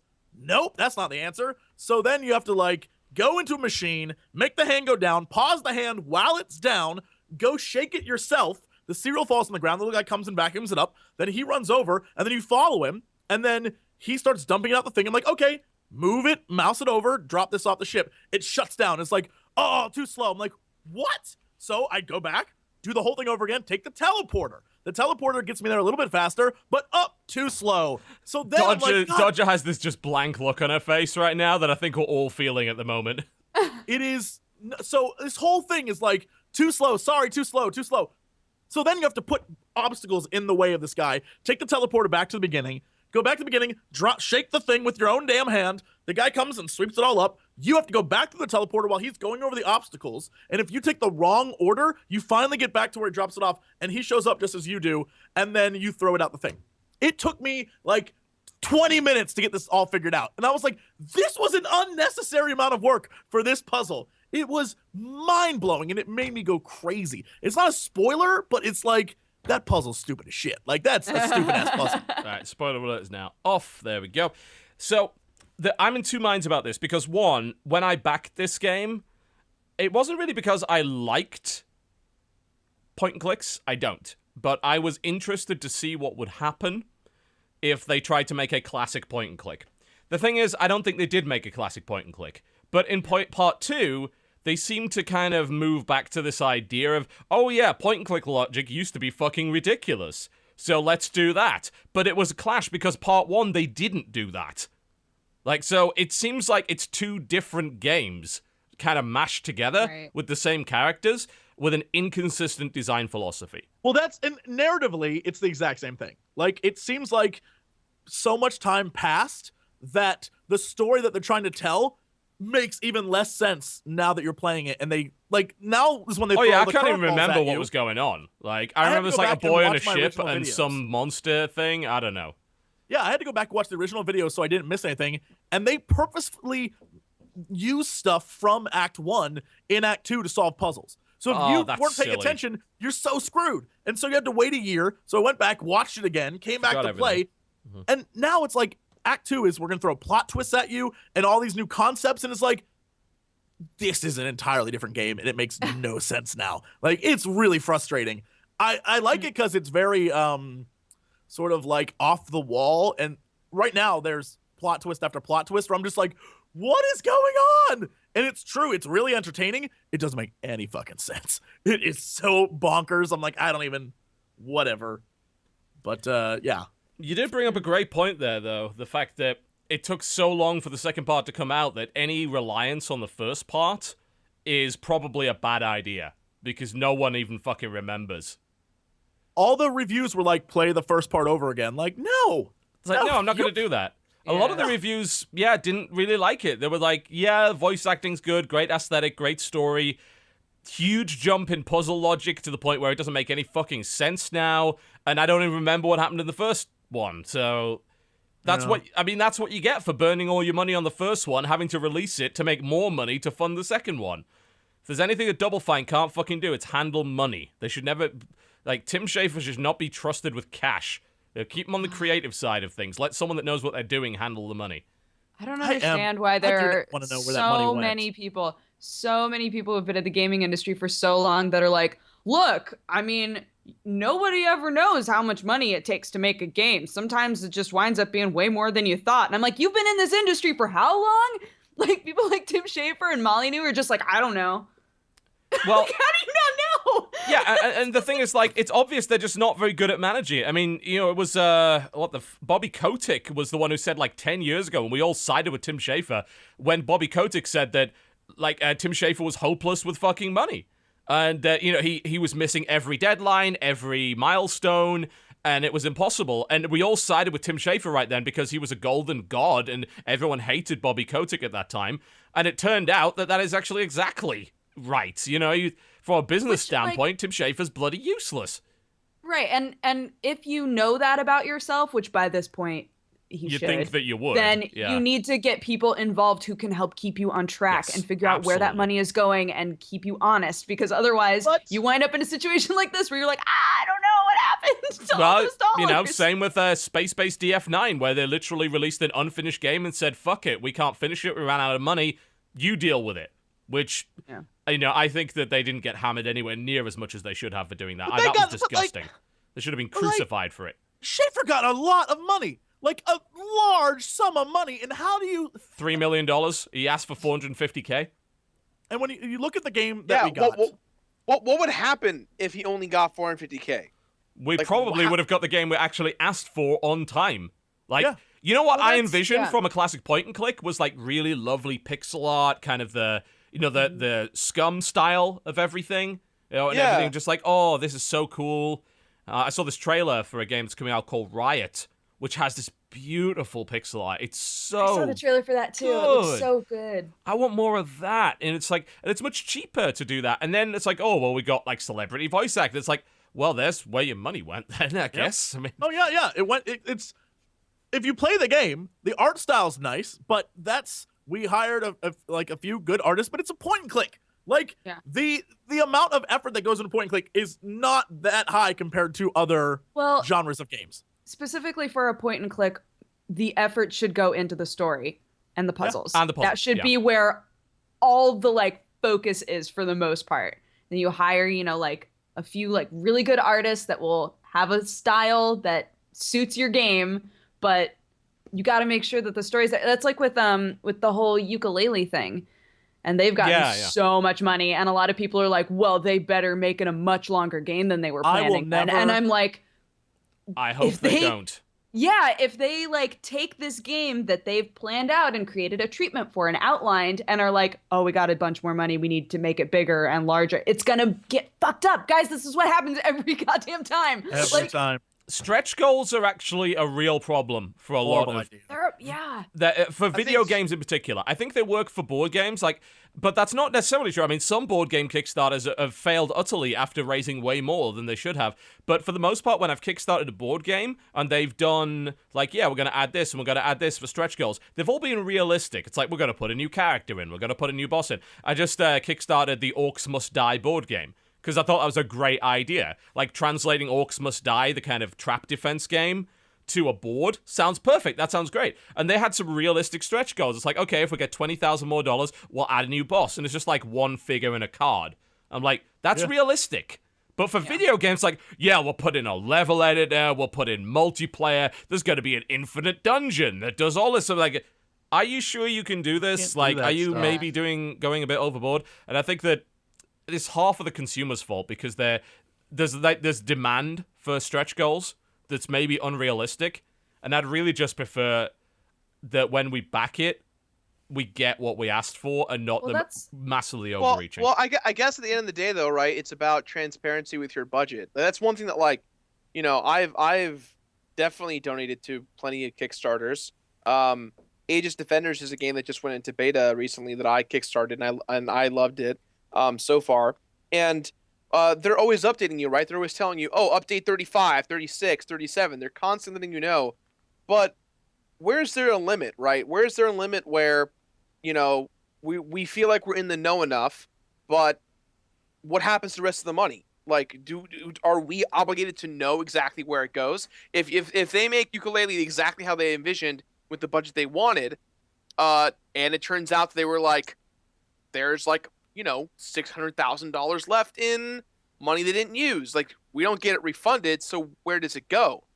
That to me is a bigger problem, where it's is it underdeveloped? That's kind of why people are in that zone of they want to see that they feel like they're getting their money's worth. They already are, right? Because they're donating to the product, but that's the problem. That's the problem, though, is people want to feel like they're getting their money's worth. And I feel like if people did what they say they would do in Kickstarters, no one would give a shit what happened to the extra money. But because 90% of the time when people donate, what they get is not what they expected.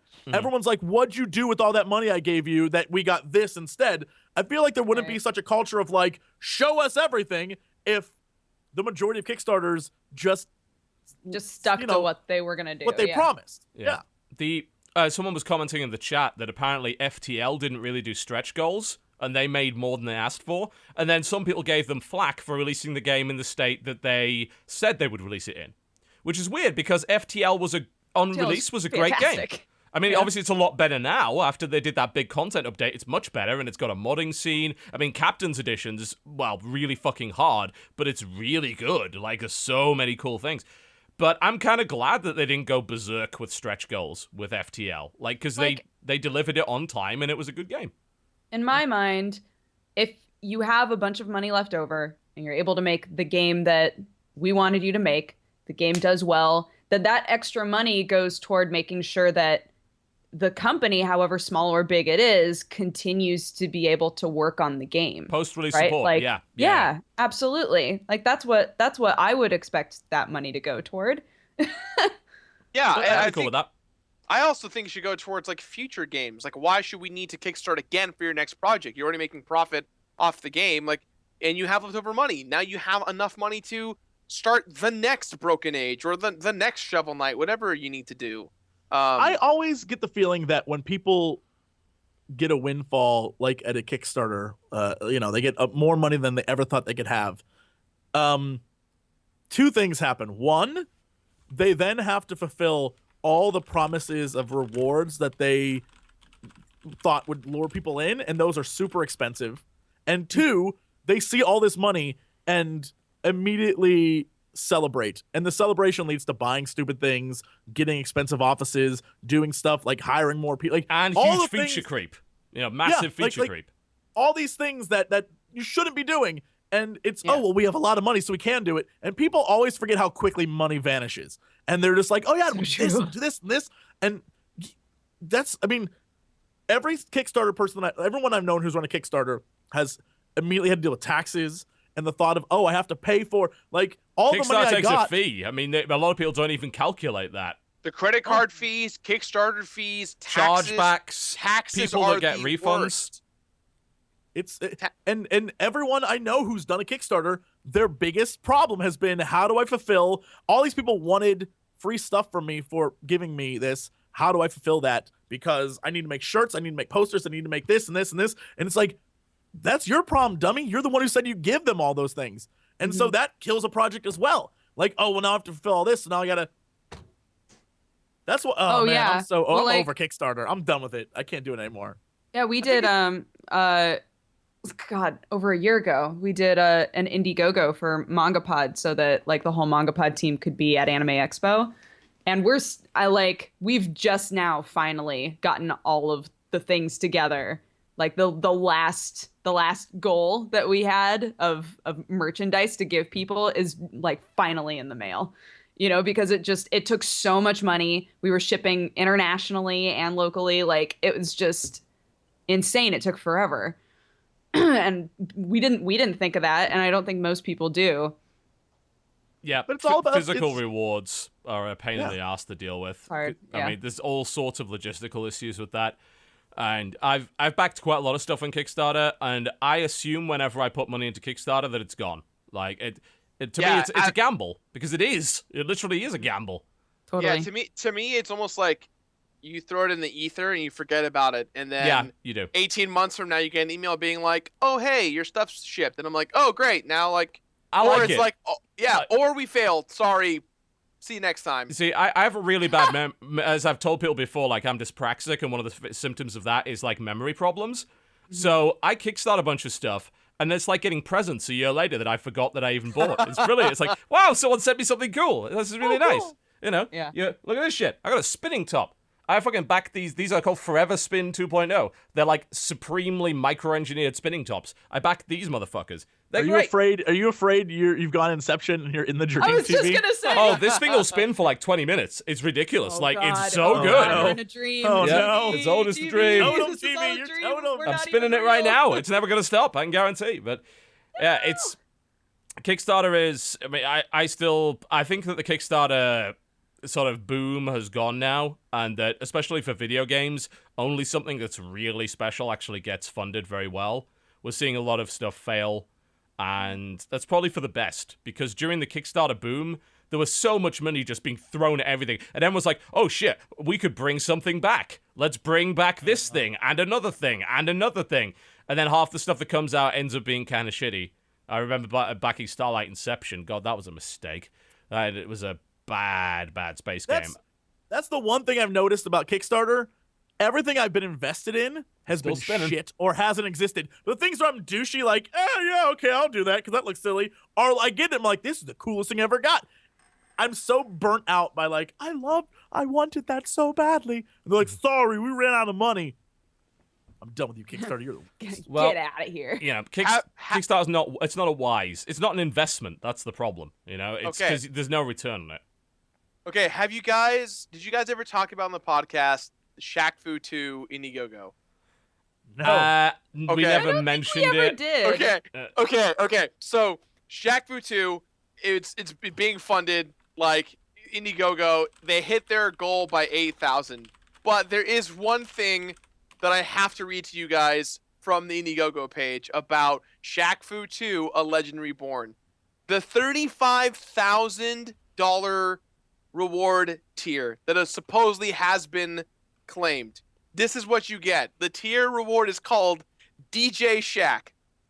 Have Shaquille O'Neal DJ your party. Shaq will travel to your party and play a DJ set while you and your guests dance the night away. Bring the house down with this once-in-a-lifetime experience. You will also receive a signed memorabilia, copy of the game, t-shirt, poster, free lifetime DLC, and limited edition character and weapon. Free Guys, lifetime DLC. For 35 grand, DJ Shaq will go to you. Is Shaquille O'Neal that hard up that he's willing to do that shit for 35K? Someone, according to the Indiegogo, someone funded this. Someone actually went. It was for the probably 30 Shaquille O'Neal who funded that. I'm gonna be honest. He's like, It- I'm it gonna has DJ to my be. own party. Yeah. Whatever.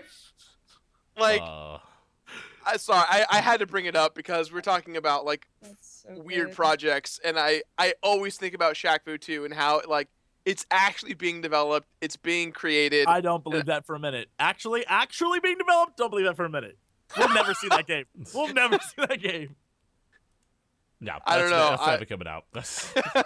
Let's be realistic. I always appreciate when Kickstarters have one tier that's just like Ludicrous. ridiculous. Yeah. You're like, hey man, if somebody wants to give me 100 G's, I'll do something weird. That's what I do on Twitch all the time. Like, look, if there's any, Arabian Prince oil baron out there who wants to give me $1 million, I will take that. I will come to your palace and do a live video stream Well, for that money, you'll come from on Abu this Dhabi. palace. Yeah, man, sign me up. Call me Prince. I love Hey. I love the idea that like some kid just was like, I want Shaq to DJ my party. Daddy. Oh, it's Veruca Salt. Daddy. Daddy! I probably hear about this. I want Shaq. I'd have Shaquille O'Neal at my party. My sweet 16, Daddy. He's like, oh, Veruca, we can't afford. Daddy, I want it now. I want it now! I want DJ Shaq. And then they sing a song. I want the whole world. Don't care how, I want it now! Yep. Oh, Veruca. Oh my god. I'm surprised Oh. there isn't a Twitch streamer called Veruca Salt, and it's this girl with purple hair, and all she does is get mad at video games. Perfect. That'd be great. What a persona. That's a show. It's a That's persona, a show. yeah. You I'd watch dress that. up. I'd watch Veruca Salt stream. That Oh, would be great. Veruca. That could be her Well, then subscriber invite it, noise Violet. every time someone subscribes, like, oh, Veruca. Snozzberries taste like snoz. There's no snozzberries. Oh, what That's a great no movie. That's such a- snosbury could be the donation sound. There you go, like they give you money. That's no snosbury. I my God. love that movie. God, let's watch that movie. Yeah, man, that's such a good movie. There you go. Thanks for Let's watching do the Co-optional Podcast. Yeah, We're fuck gonna- it. We're gonna go We're watch gonna go watch Charlie Willy Chocolate Factory. Fuck you. Wonka. Get that Wonka right now. Speaking of Wonka, do you know, apparently they made limited edition Willy Wonka chocolate bars, which are like they have 8 different kinds of flavors in them, and they're all kind Oh, of is it crazy like the food stuff. one? Like the food gum, but it's chocolate bar? Well, yeah, it's just a giant chocolate bar, and like half it's like, this part has jelly beans in it. And because in the UK, they actually, Willy Wonka's like kind of a brand, and they kind of teamed up with Cadbury, and they made some really awesome chocolate, which is like Cadbury's chocolate, but this one has jelly beans in it, and all sorts of. This one has popping candy in it, so it explodes in your mouth and stuff like that. Yeah, we have Wonka stuff, but we don't have That stuff Cadbury sucks. Yeah, here. get the Cadbury's Wonka stuff is legitimately great, and now you can't get it in the US because fucking Hershey's bought it and then banned imports of UK chocolate because their chocolate's shitty and they don't want anyone to know. Dude, yeah, we went to America. the import store where Sam was getting like his Cadbury chocolates, and they were like, we might not be having Cadbury for a little bit because Hershey's like throwing a fit, but we might be able to get it through like another back alley source. And we were Yeah. like, what? You're gonna get some black market Cadbury? Oh no, chocolates? that's legitimately the case. I went to Yeah. World Market. They pulled all the Cadburys off the shelves. You can get Nestle and Mars stuff from the UK, but all the Cadbury stuff they used to get, it's all the American shit now, which is actually made in Canada and is awful. When I was in the UK, that was a big story. That was like, yeah. people were like, go home, Yanks! I was like, oh, fuck. Oh, well, we're really, like, Cadbury's chocolate is genuinely good, so when we heard that it got purchased by, like, Kraft Foods, we were all fucking furious, because, Oh, like, you're yeah, gonna ruin man. it! You're gonna fucking ruin it! And they did, you know? You can get, but yeah, import-wise, like if I want to get Cadbury's chocolate now, I've got to order this BritSuperstore.com.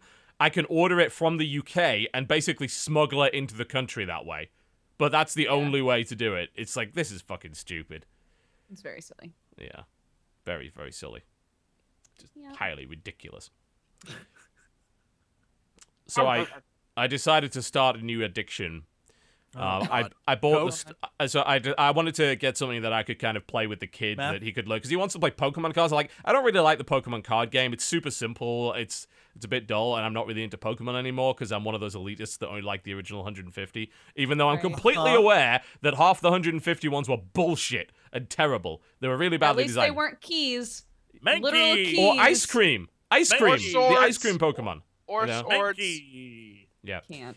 So I looked at it and I found Marvel Dice Masters, which is a collectible game, which is a card game combined with a dice game. And the dice game has custom Marvel dice. So like the Wolverine dice have claws on them. There's the Iceman dice that has, ice and shit on it. The Hulk is just basically punching and stuff like that. And you combine collectible dice with collectible cards. And it seems like this could end up costing me a lot of money.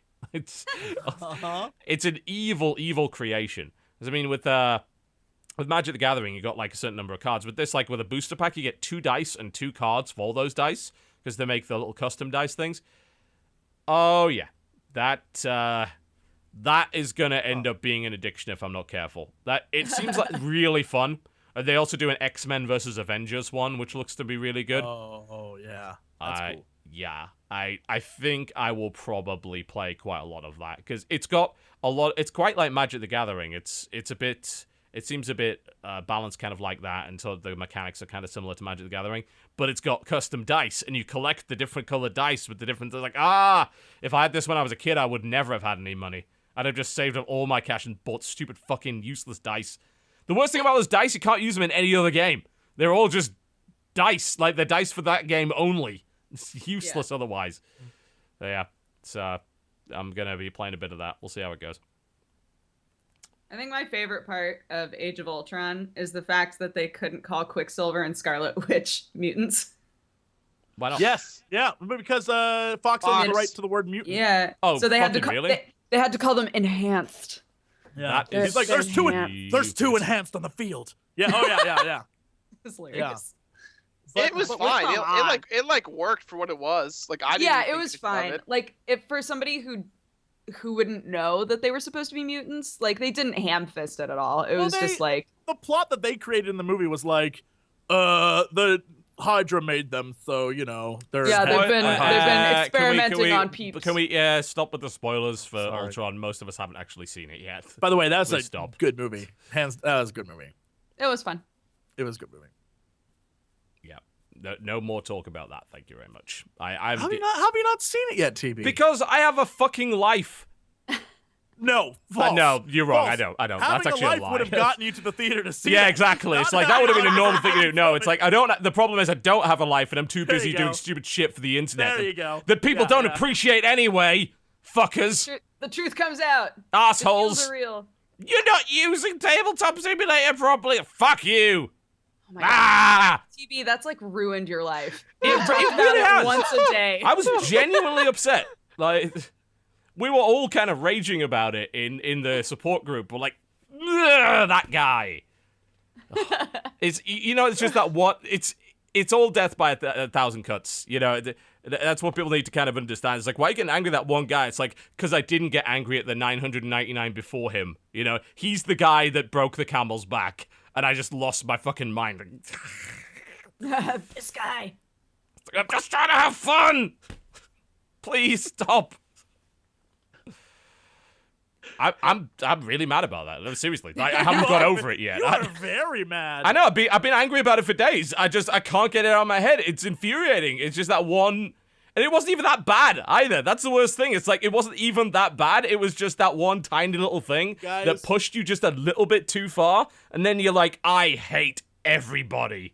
You almost the internet. You have no clue how close you were to having a trifecta: Joss Whedon, Jaden Smith, and then TB. They all would have been off TB. Twitter. I all outlasted quit. Joss All- Whedon and Jaden Smith. I managed it somehow. Yeah, you somehow Yeah. managed Twitter? it. He's gone. Yeah. Yeah. No. No, but you know what happened? Like, they're both two different stories, but they're both great. Joss Whedon got social justice off Twitter, Which I is think kind of hilarious the because irony he's is- actually very social justice himself. Yes. Like, Yeah. this is Yeah, I've said this many times before. If you make your bed with extremists, they do tend to eat their own, you know. Hang around with reasonable people. You'll find a lot of people really like the idea of justice and equality and being nice and reasonable to each other. But then there are people that take it too fucking far. And those are the people that went after him. And I have So he's gone. I have pity for him. I do. And then I've been on the receiving end of Jaden those people. Smith, They're not nice. Rip Jaden, who someone apparently leaked his phone number on the internet, and so people Aw. called him and drove him crazy. So That Jaden sucks. left as well. That's So- unfortunate. I Social media I ruins absolutely everything. refuse to celebrate anybody being driven off of the internet that way. No, Because absolutely not. That is we've all the been on the worst. receiving end of that shit, and it sucks. It doesn't matter how ridiculous, like, oh, this guy was silly on Twitter. Who cares? A teenager was Yeah, weird on Twitter. Who gives a fuck? But Like, that- if- I saw a lot of people responding with like, "Oh God, they're such babies," and I'm like, are you come on, kidding me? man. Again, Like, you have no idea can the you imagine volume the of sort of shit. bombardment that they get when Yeah. you reach that amount of like exposure? Yeah. Like, I'm- it's Especially in never ending. I'm sure. he's a young kid who's the son of a super famous Superstar, celebrity trying to yeah. come into his own, who was in a movie with his dad, and everyone was like, he's the worst part of it. Like, he has a lot. I imagine that boy has a lot of emotions and shit pent up, and you're just like hammering him. And he Like, can't no tell shit. anyone. This is Yeah. the point that we kept. We brought this up when we were having a conversation ourselves. That apparently, unless you are working like the worst job in the universe, you have no right to complain about anything. And I imagine Jaden Smith. Who is he going to complain to?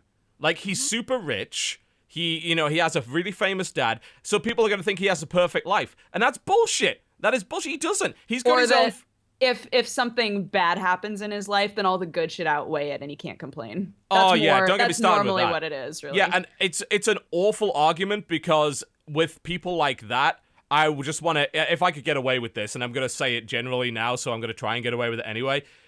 If you don't have Ebola and you're under threat of being murdered by death squads, you don't get to complain about anything. You see how far that goes? You see how stupid that is? Everyone has their own problems. It doesn't matter if, like, oh, well, this guy has it worse. Yeah, but you're not that guy.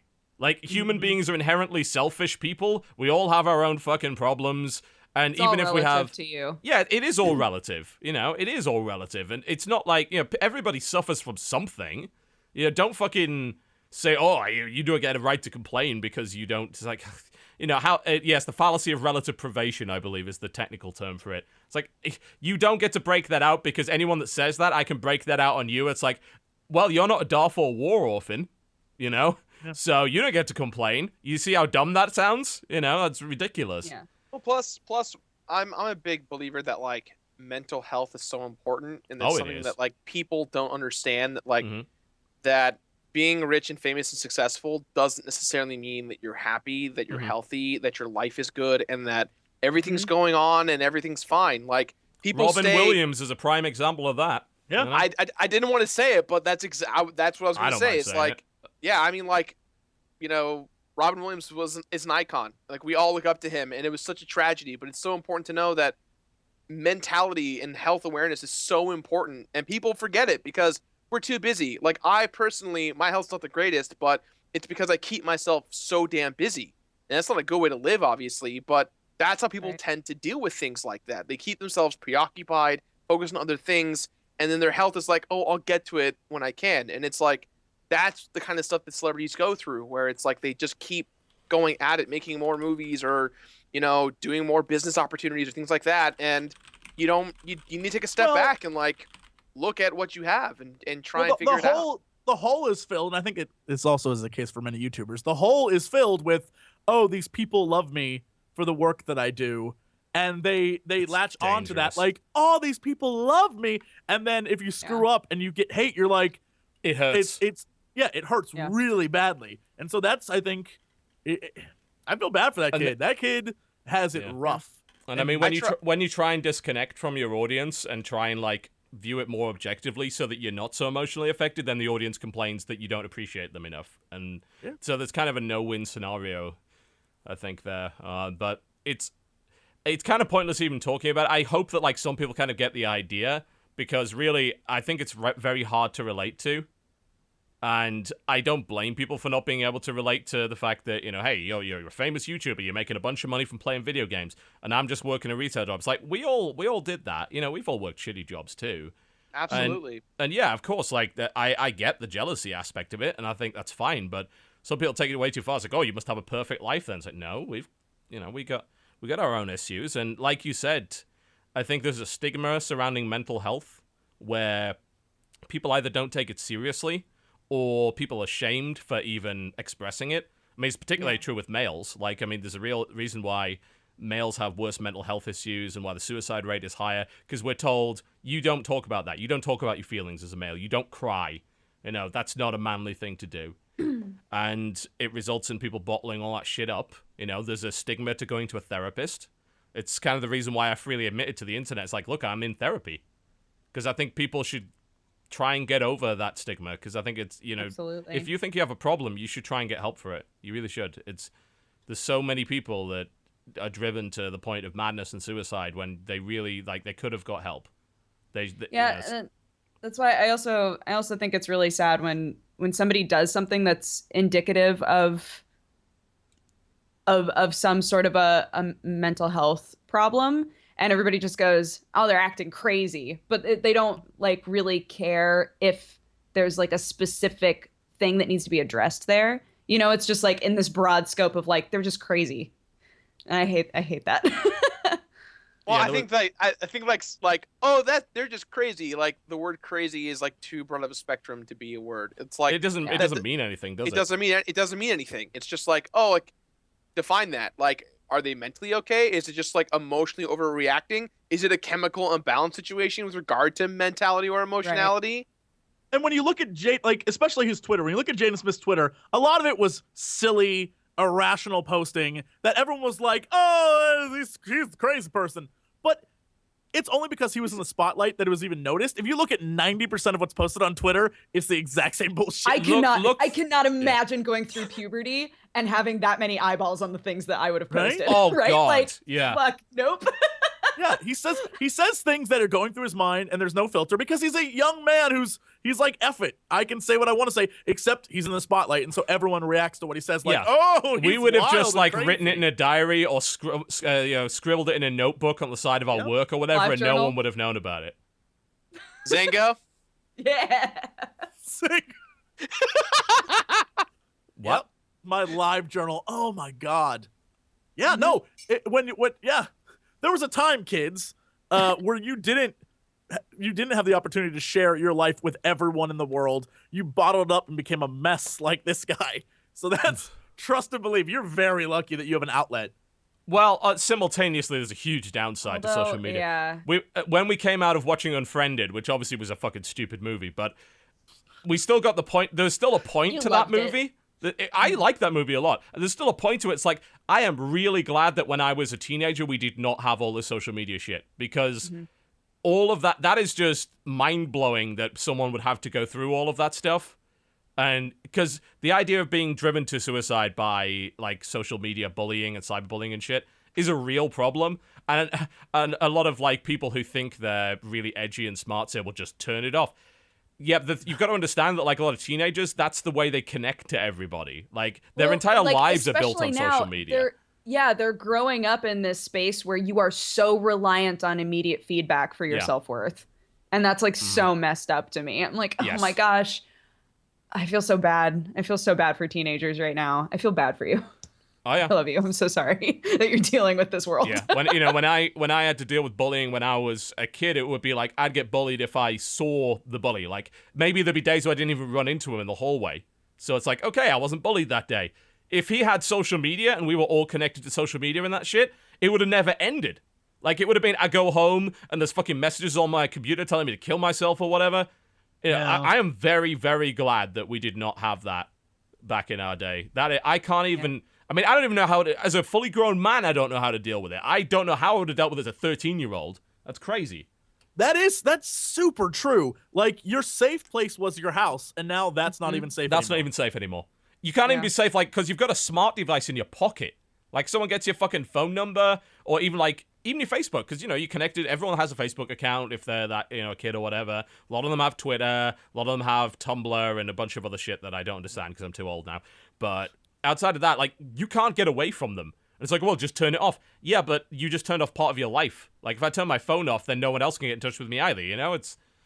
Yeah, I think about when I was in high school, like when I watch shows like Sons of Anarchy, the burner phones that they have are like more high tech than the phone I had, right? Yes. Like the phone that I had in high school was if there's an emergency, you call home phone, and that was it. It was just like a little dinky thing like this. Yeah. And I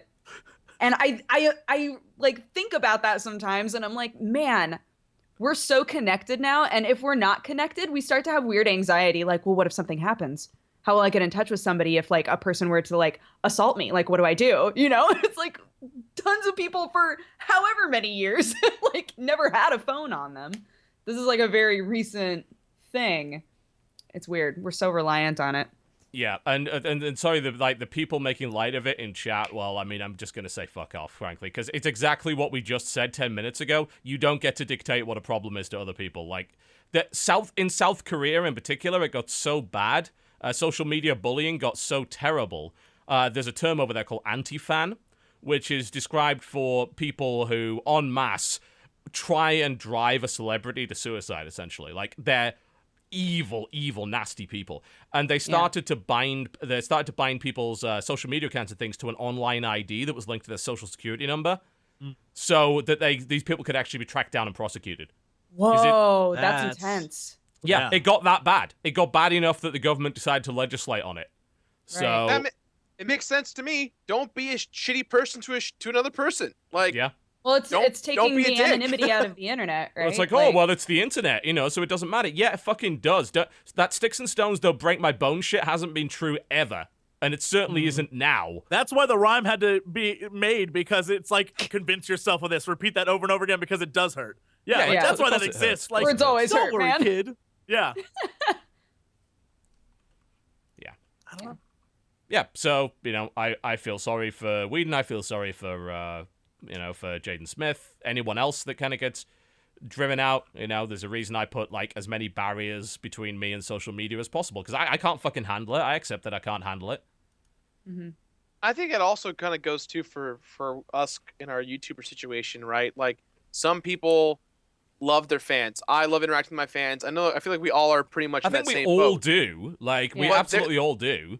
And there's definitely some YouTubers, and I'm not going to say any names, obviously, but some that just kind of make their channel more commercialized. So it's just like, there's no fan interaction. It's just like, this is a product I deliver to you, and someone runs my PR stuff. And there's definitely like a fine line. That's what I do.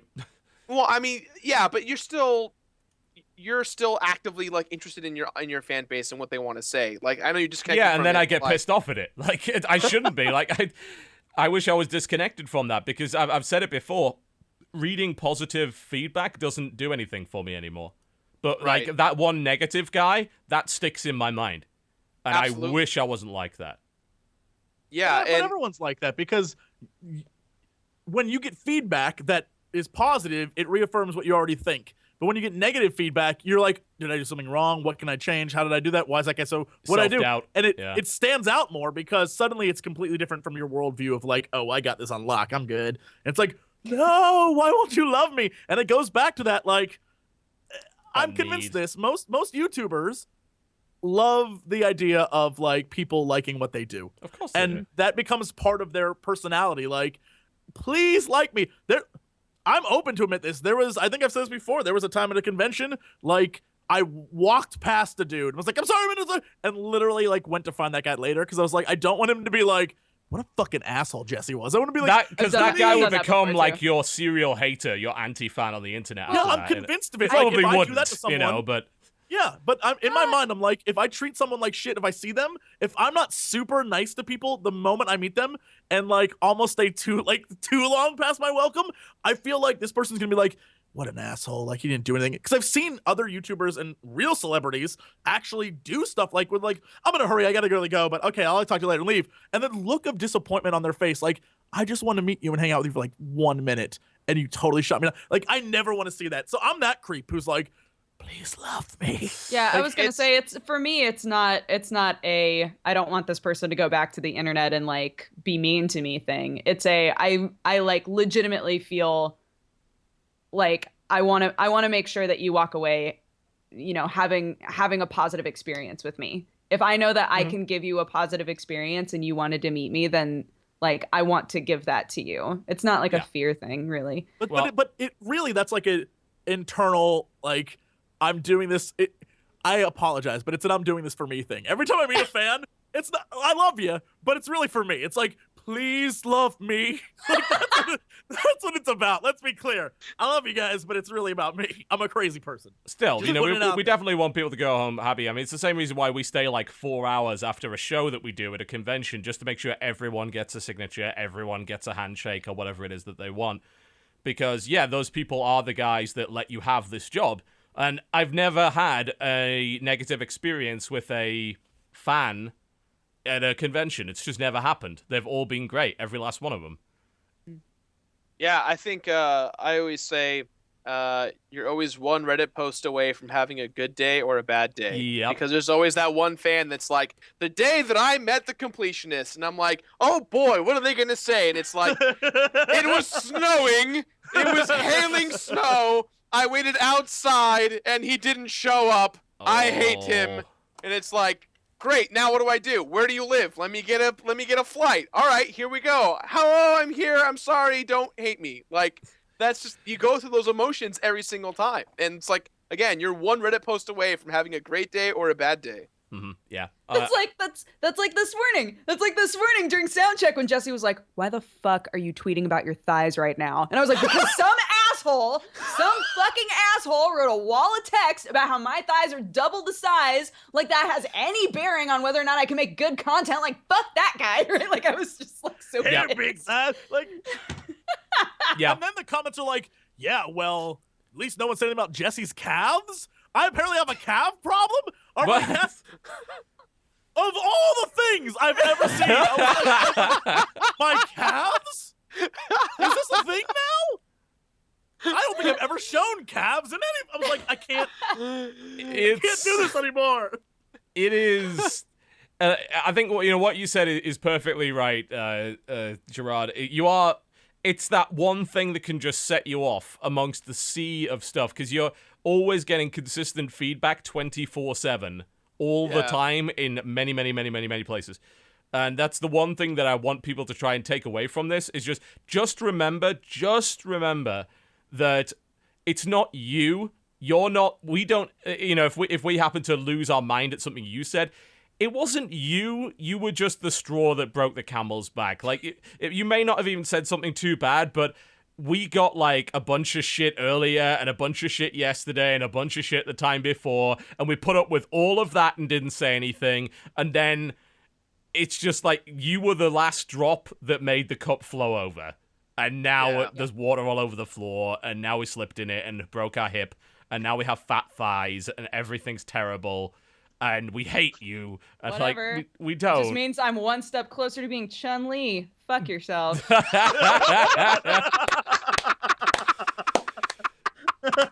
Just... That's a line. Let's go to a break. When we come back, we'll talk about gaming news, folks. Don't go anywhere. You're watching the co-optional therapy session. Fuck yourself. Fuck yourselves. Goodbye. Welcome back to the co-optional podcast. The dog's back. Look at it. Look at that dog. No, there's It's a a different different one. It's a ugly different dog. Different dog. Wallace, come on, buddy. Bring the Our dog. audience has the Bring it here. Immediately. Wallace, I don't pound know, it. Can chat, Pound it. Can chat see the infamous Alex Fossiani in the background? Alex Yeah. Fossiani, Funniest man who ever lived. 20. funniest man Forever. who ever lived. Here we go. Come on, Wallace. I Come see on, his buddy. shirt, his belly, and his crotch. I don't see his head, though. Yeah, that's Alex. That's all you need. Great. What is happening? He has a whole look. What is going on? What? I'm running a You mean- business. You're being presented with a ledger. He's going to sign some contracts live on the show. There we go. People There you wonder go. what's like, what is... Cannot Oh my have the God. dog on the podcast unless we have him sign a few things. He has to sign a waiver. The a dog, the release dog is form. now officially waived, so in case we need to bring them on the podcast. there Thank it goes. goodness. What is he? What is even? If you want to know what a lot of YouTubers do as part of their daily routine, a lot of it is reading and signing that shit. Trust me, the amount of contracts and fucking shit we have to read through, it's a daily task. So bad. Yeah. Sorry All right. about that. That's not a problem. Let's do the news. I could get stressed out about it and write you a long essay-length complaint, but I'm not going to do that because I'm a nice individual. Let's talk a little bit about some news, shall we? There's something that has been going around Reddit right now. It hasn't really been officially reported on yet because this is a very difficult thing to do an article on because you don't know how many of these people are actually telling the truth and how many people are actually hacking bastards. But a lot of people are reporting that they've been banned from GTA Online for using things like FOV mods. We had one guy that claimed he was using a single-player trainer, which is like a single-player cheat program, to like get invincibility and get more cash and stuff like that. And apparently he got banned from the online service for using a single-player cheat program.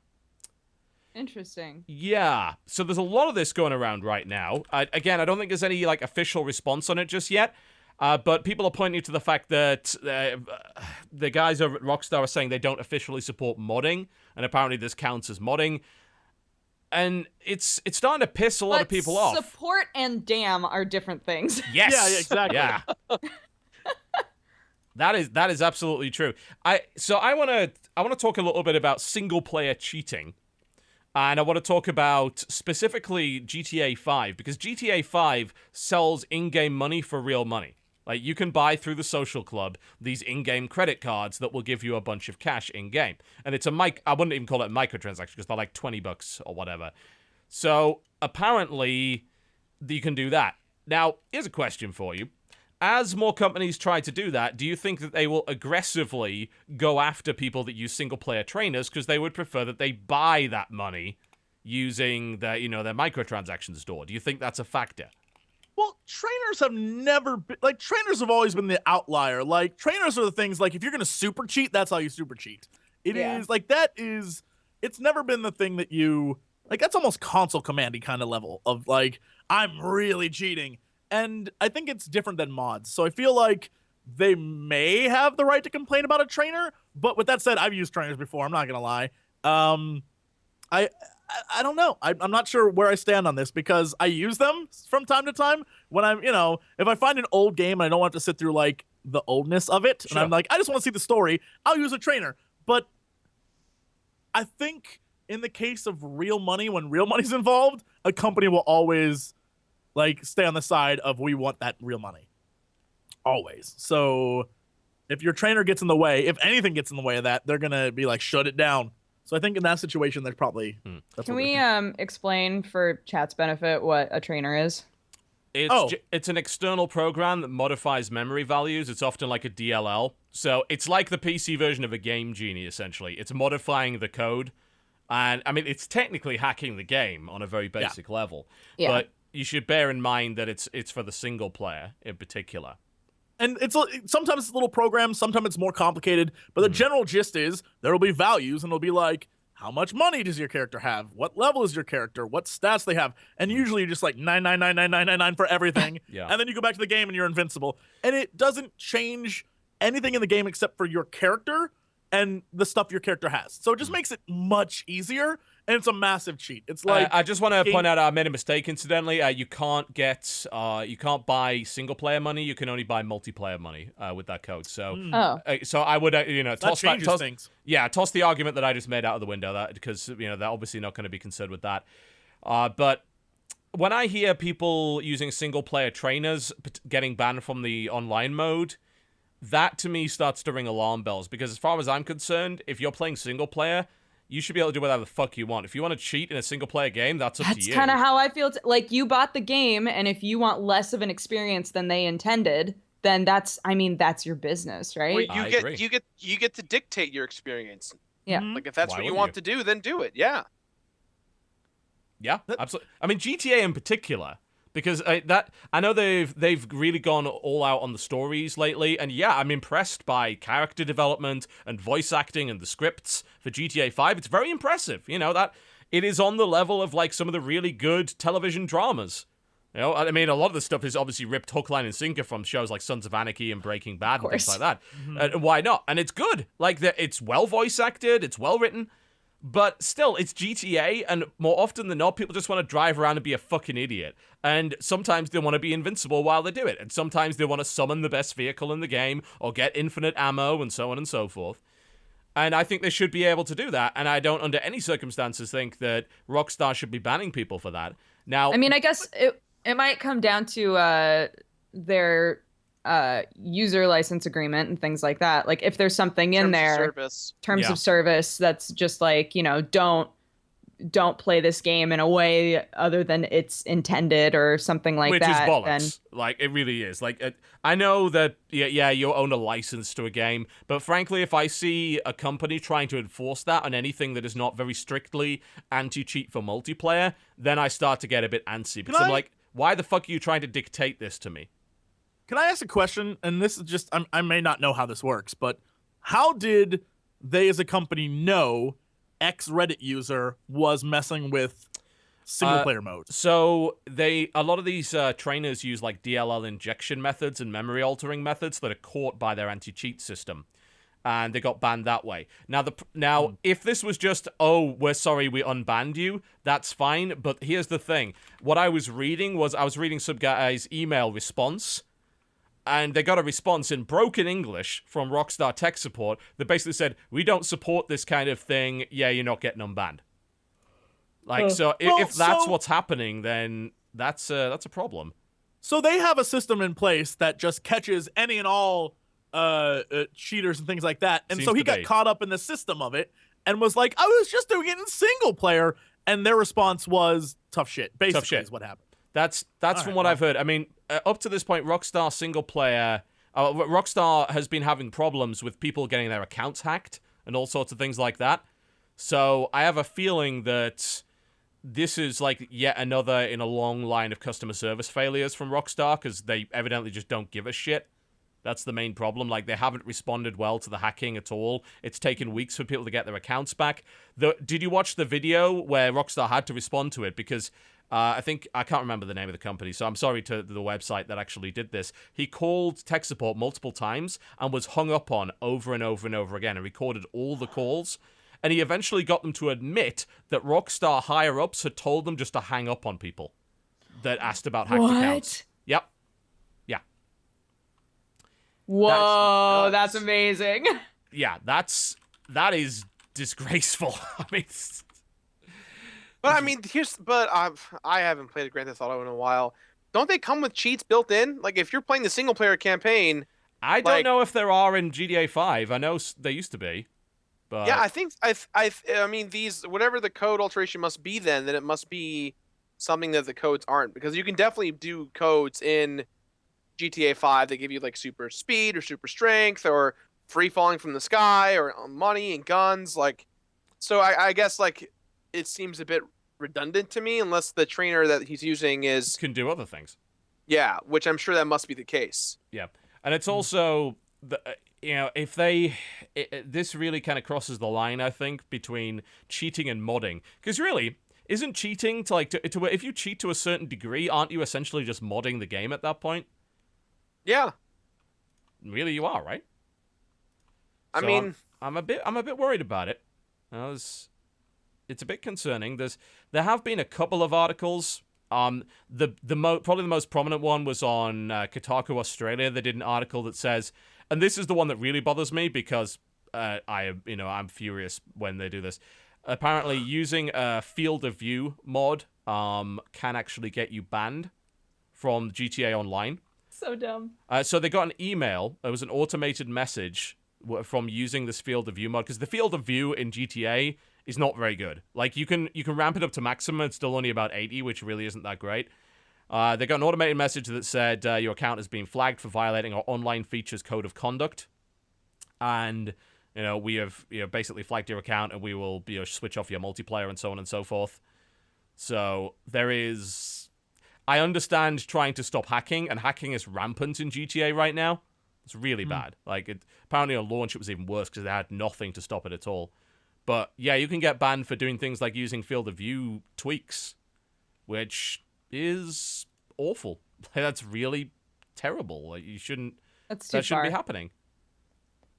Yeah, they're not the first company to do it either. If I recall correctly, Modern Warfare 3 had a similar problem where the devs of that were banning people for using field of view mods because the PC version had literally no field of view alteration whatsoever. It was stuck at 65, and people that used a kind of DLL injector to fix it were getting nailed for that too.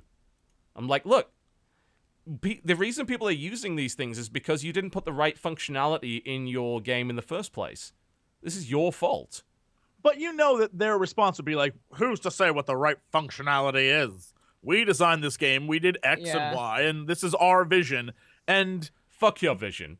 I'm sorry, like, seriously, it's disgusting. Well, like if you're If you're gonna fuck with my vision, I'm gonna fuck with your vision. Oh shit! That's a glasses joke. You wouldn't get Indeed. it, Dodger. Wow. I think it was an FOV slider joke. It was. But that's Pretty fine. sick, frankly. No, but with his That's vision, fine, Jesse. Yeah. with his fuck you. It was a double joke. Big thighs.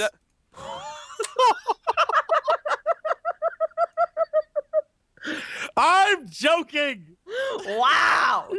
Wow. To Tumblr. Today, Jesse called me big thighs. Here's the Friendship problem, though. over. I already feel so bad about saying that. I'm gonna go find her later and be like, "I love you. You know I love you, right? It was just a joke. I'm so sorry." Yeah, I mean, at the moment, it does seem to me like they just went with a, take off and nuke the entire site from orbit. It's the only way to be sure approach. Whereas, if you're using anything that affects the EXE in any way possible, we might ban you for it. Because our cheat detection is just, we can't tell the difference. Seems to me, if people keep using a mod that fixes the FOV, maybe you might want to do it yourself. Like, patch that in officially, you bastards, and then people wouldn't have to do it. And it's not like Grand Theft Auto was a bomb of a game. Like, it is succeeded. It sold 2 million copies on PC in like a week. Like, and that's for a 2-year-old game. Come on. Did you guys ever hear about what happened to people who, for some weird reason, downloaded for free the Michael Jackson rhythm game for the DS, like when it came out? No. What? So the devs, I don't know how or why, but the devs figured out that people were going to pirate the game anyways. So during the time, it was the World Cup. So if you downloaded the Michael Jackson DS game, they replaced Michael Jackson tracks with Vivusuelas blaring the entire time. And Perfect. people were complaining the entire time because they did that. And it's like, if you hack the game, you got Vivusuelas blaring instead of Michael Jackson tracks. And it's like, That's that's awesome. what happens. If I recall correctly, Arkham Asylum broke the bat gun thing that lets you swing around. What's the name of that thing? I don't know.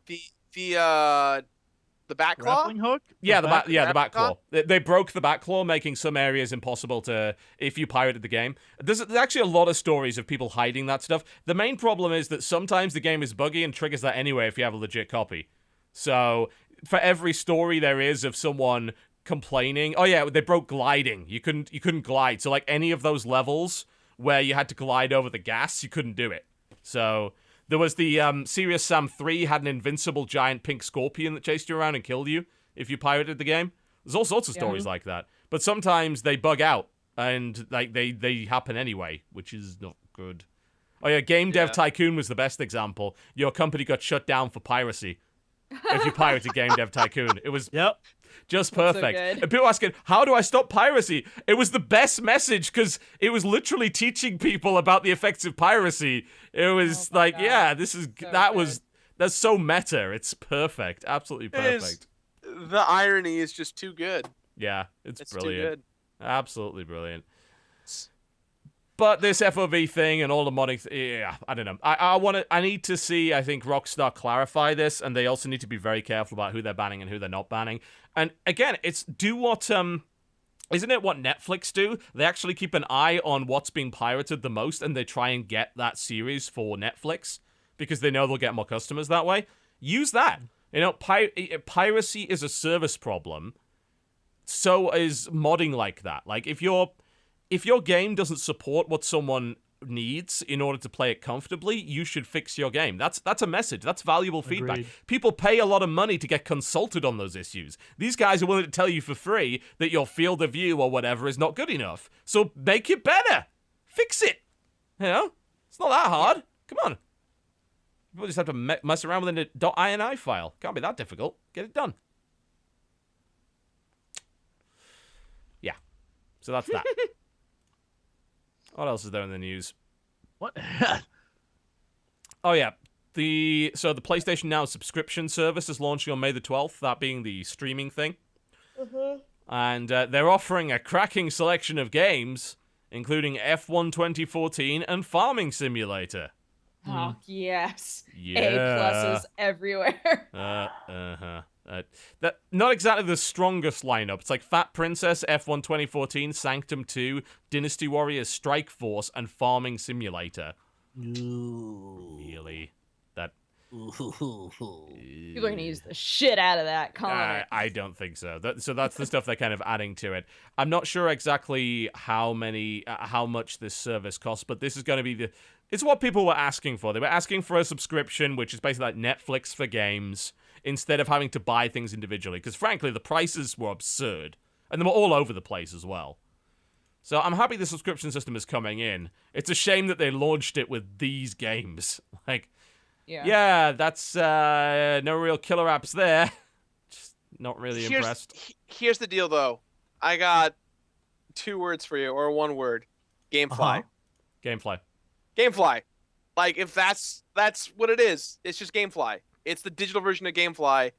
And it's like, that's great, but like, is Farming Simulator really going to get me to get PS Now? It's cheaper than Gamefly, isn't it? Gamefly is like really expensive. It depends on the tiers. I think like I'm at like $18, $20. Yeah, it depends on how many games you have out. Kind of like how traditional Netflix is, where it's like Yeah, you can buy multiple tiers of stuff. Yeah, you can get like multiple games out at once or just one. But still, like for $20 a month, you get one game out, and you can just beat that game and return it. And they send you a new one. Like it's the digital version, sure, but it's also specific to a console. Whereas Gamefly does Wii U. They even do 3DS and Vita, I think, and they do like PS4, 360, PS3. It's like that to me seems like a better deal than something digitally like this. Yeah, especially because you have an entire library you can just constantly swap out instead of waiting for the great graces of Sony or to put something Microsoft on the service. Exactly, especially if it's console specific. Is this at all associated with PlayStation Plus? Can I use my subscription there for this, or is this there doesn't seem to be any connection at all, from what I can tell. Which if you're already paying for PlayStation Plus, you're gonna get all those games for free anyways. Yeah, that's the real thing. Like PlayStation Plus is such good value in comparison because a subscription to PlayStation Now, and by the way, those 5 games are not the only games. Those are just like we're launching the subscription. Here are the 5 new games for the month. Which is again, the point is, if you launch something like that, you gotta launch it with some killer apps to really get people interested, and those aren't that. But there's about 100 games that are available already. That's not a great selection, though. Like, I'm looking through this, I'm like, well, I mean, they have God of War, I suppose, but I could get the God of War HD collection. They have, like, there's not a lot of incredible... They've got Shadow of the Colossus, I suppose, which I probably wouldn't want to play in a streaming service because it would make the game look way worse. That game is a beautiful game. I wouldn't want to mess it up with streaming artifacts and stuff like that. They've got some of the Ratchet and Clank games on there. It's still not a brilliant selection, though. And it's $20 a month in addition to your PlayStation Plus subscription. It's quite a lot of money to get access to streaming versions of what, frankly, are maybe not that great a selection of games. Right. And at that point, if it's $20, Gamefly. Yeah. That parallels, like... Yeah. Just PlayStation Plus, $5 a month. Yeah. Get games that you get to keep. $50 a year to keep any major game that gets thrown that way. Yeah. Any new indie game, any like game that gets released in the 3-month period, like boom, you get it. Like I've always been like, oh, I need this game, and I check my PS library, and I'm like, oh wait, I have it because of PlayStation Plus. It's brilliant. I tried PlayStation Plus a few months ago, and I wasn't that impressed. The input lag was noticeable. The artifacting is what got me the most. I'm very sensitive to that because obviously, like, PlayStation Now, you mean? Yeah, PlayStation Now. Sorry. When you do a lot of YouTube videos, like, you get to know, and you stream a lot, you get to notice those little blocks and the artifacting. I could see a shitload of it, and I was like, this is. Ugh. I mean, not only is it not that responsive, it's not bad. I mean, it's better than On Live was. I'll give it that. But I'm still not sold on this whole on-demand cloud gaming thing, I'm afraid. And frankly, with the selection of titles they have on offer, I'm not sitting in my room saying, damn, I wish I could play Loco Roco right about now. No. And on PlayStation Plus right now, you can get Guacamelee. You can get Ether One, which is a really cool puzzle game. You can get Unfinished Swan, like, just for freezies, because you have it. Like, I don't know. PlayStation Plus is just an infinitely better choice all around, all the time. Yeah. And let's be frank, like, PlayStation Now is a great replacement for not having backwards compatibility and then charging you $20 a month to play the games that you already fucking own on PlayStation 3 anyway. I'm not sold on it. I mean, if you want to make it viable, the way I would have done it, not saying it's the best way, but it's like, oh, God of War 4 available only on PlayStation Now. That's like, I'd sucks. riot. I'd fucking riot. That would be terrible. It would be terrible, but that would be okay considering that it's an in Sony kind of thing. I wouldn't be I'd that still upset. riot. It's like, it's terrible. I don't want to stream that game. I want to play it on PlayStation 4 on a disc at the highest possible resolution and frame rate. I don't want to stream that shit. Well, Yeah. let me I don't want to retract my statement, but I guess more from a streaming standpoint, it's stupid, but I mean from the overall aspect of making it as a viable service, like, you need to have some form of exclusive content that makes the drive to it. I'm not saying like streaming's great because it's stupid, obviously, but like, if you're gonna have a user base of people using your product and it's new and you want people to use it for what it is, a cloud streaming service, you need to have stuff that's designed for the service that's like enticing enough. Because You're if holding just it to giving ransom. us- That's holding content to ransom to force people to use a service they don't want, though. I guess that's true too. But I mean, you're right. It would work, but it's really a great way to piss off consumers and burn a lot of the goodwill that they have towards you. Well, I mean, even if it's like, I don't know, just you have to spice it up. You have to give me a reason to play aside from it's a service that I already have access to in different, Well, facades. I mean, more reasonable pricing, discount for PlayStation Plus members, and a better selection of games would probably go a long way to help there. But so far, the list is... There are a lot of bad games on there. I mean, fuck, there's Alone in the Dark Inferno. Who the fuck wants to play that? That's terrible. Alpha Protocol's on there. That's a buggy piece of shit. Don't worry, guys. You can subscribe to PlayStation Plus to play both Ben 10 Omniverse and Ben 10 Omniverse 2. Jesus. Incredible. The sequel? That's like Netflix. You don't even have to wait to see the next one. You want to play some Critter Crunch? Some Bound by Flame? No, I don't really. I do kind of want to try Bound by Flame because Oh, no. it's an RPG, right? I heard it's shit, but I It's still not wanna play. very good. Oh, no. Don't do it. It's not. I can play Gallagher. Fucking yay. Madagascar. Yay. It's such a random selection. It's like they have Madagascar 3, the video game. Where's Madagascar 1 and 2 for one thing? And 3, who the fuck plays the Madagascar game? Me, I do. They have 2 Metal Slug games on there for some reason. It's like, yeah, 20-year-old Neo Geo games. Don't get me wrong. I mean, they're great, but still. They have Soldner. Nobody liked Soldner. It's... Yeah, for every good game on there, like Twisted Metal or The Last of Us, there's like 5 crappy games. That's the real problem. There's just like, the selection just isn't good enough. Yet. It might end up being good enough eventually, but right now, no. I mean, I don't understand why they don't.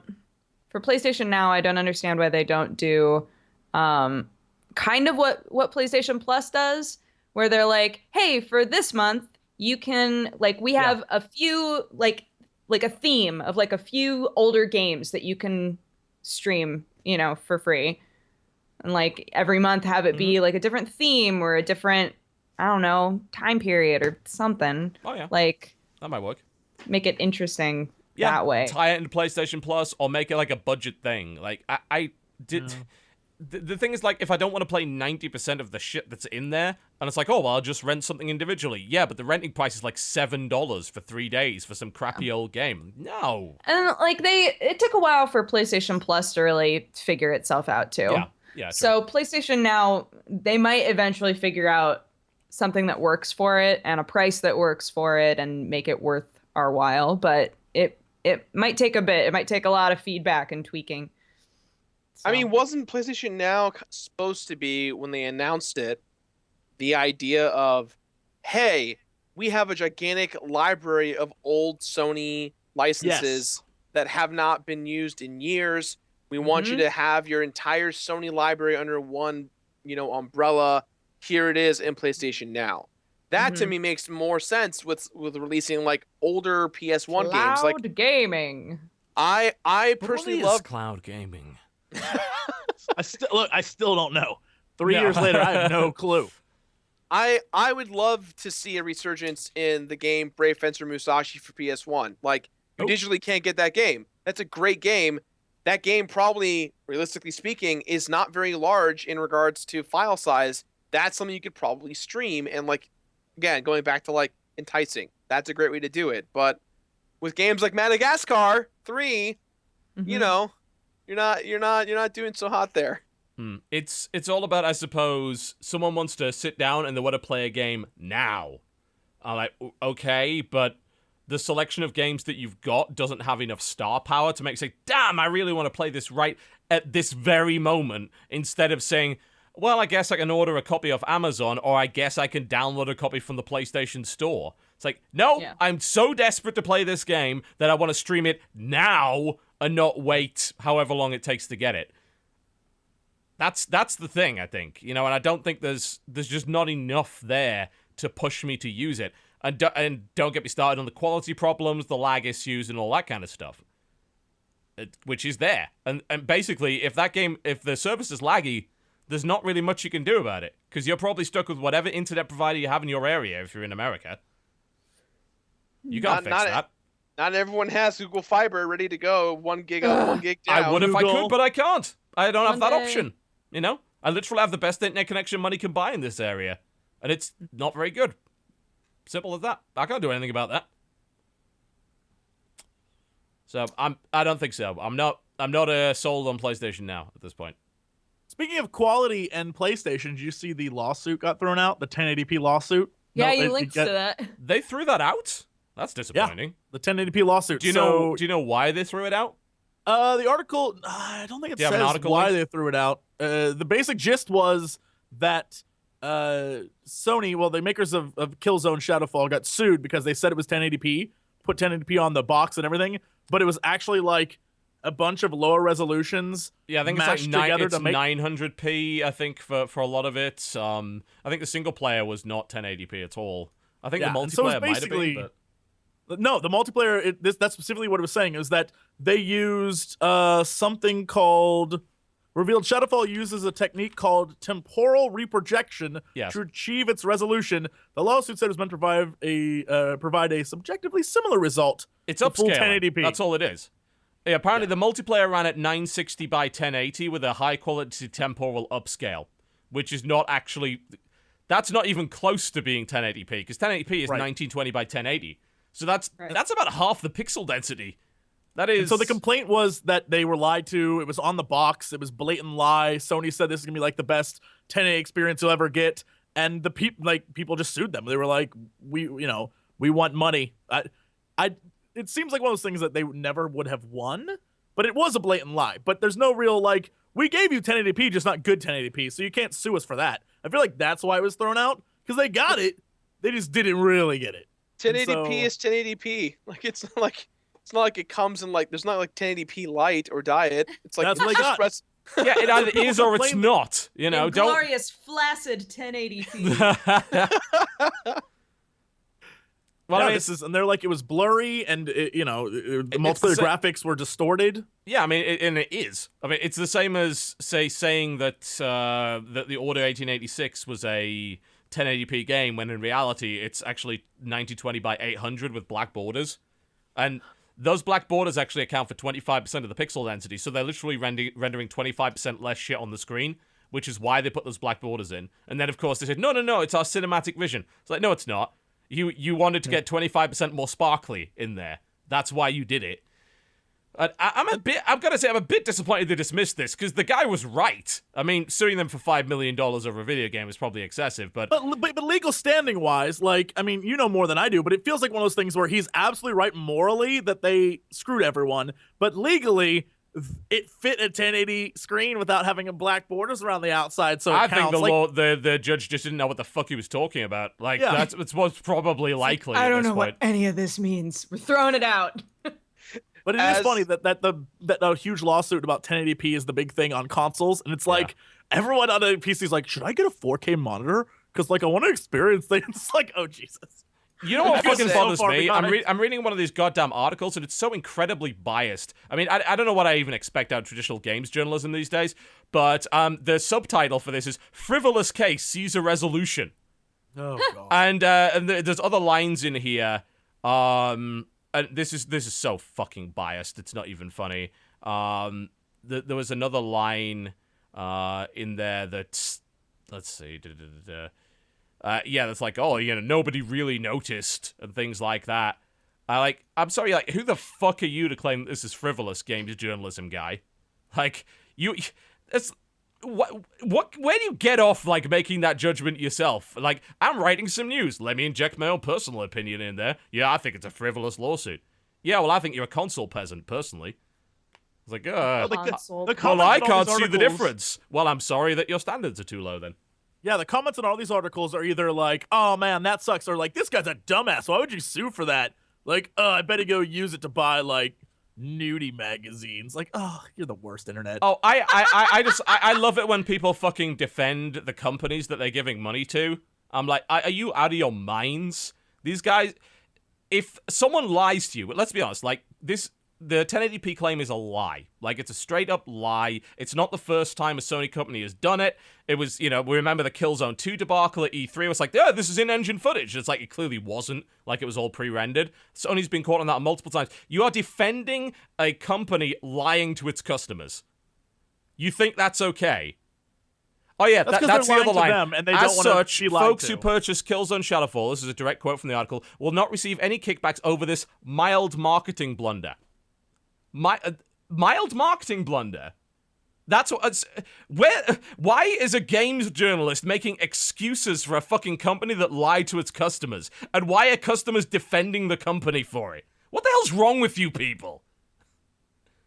It's like, yeah, I think maybe suing $5 million of class action may be a bit excessive, but one, welcome to America, and two, they lied. They should be called out on that. I have a question. Yeah, sure. Do we consider pundits to be journalists? What We do now. We definitely do now. And are currently in this culture. Yes. His job Truly, I title believe that. is U.S. News Editor. That's not a pundit.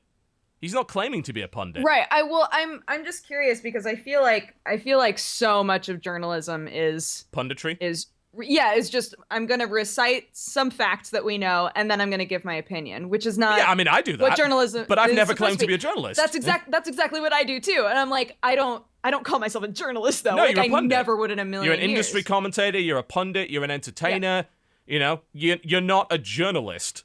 Yeah. Like, I feel if you are a journalist, or like this guy's job title, a news editor, you've actually got to stick to the facts and not inject your own personal bias. You're supposed to be a vehicle, right? But In I that feel like situation, you're report supposed to be a the vehicle facts. for information, and that's it. Don't tell me this lawsuit is frivolous. Like, you don't have any fucking legal knowledge. You're not any authority on this. Don't tell me what's frivolous.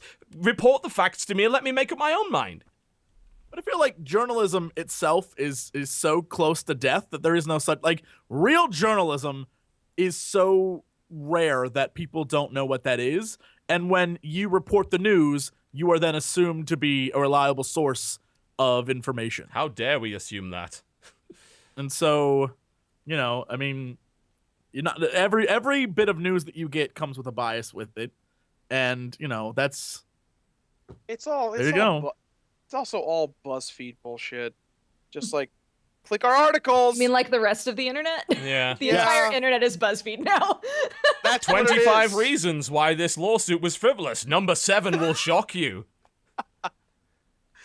Oh man. There was a really great Twitter hashtag a few days ago, which I think was like turn a movie title into like a BuzzFeed article, or something like that. Oh It was God, what? How did I miss out? oh, on it was that always like hashtag? it was BuzzFeed books.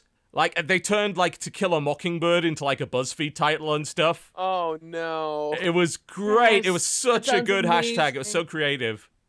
The other day, for the podcast, Krendor and I found a article that was, and we thought it was gonna be great. It was like, men have fecal matter in their beards, and we were like, what? And I was about to have my mind blown. Like, wait, are all our beards filled with shit?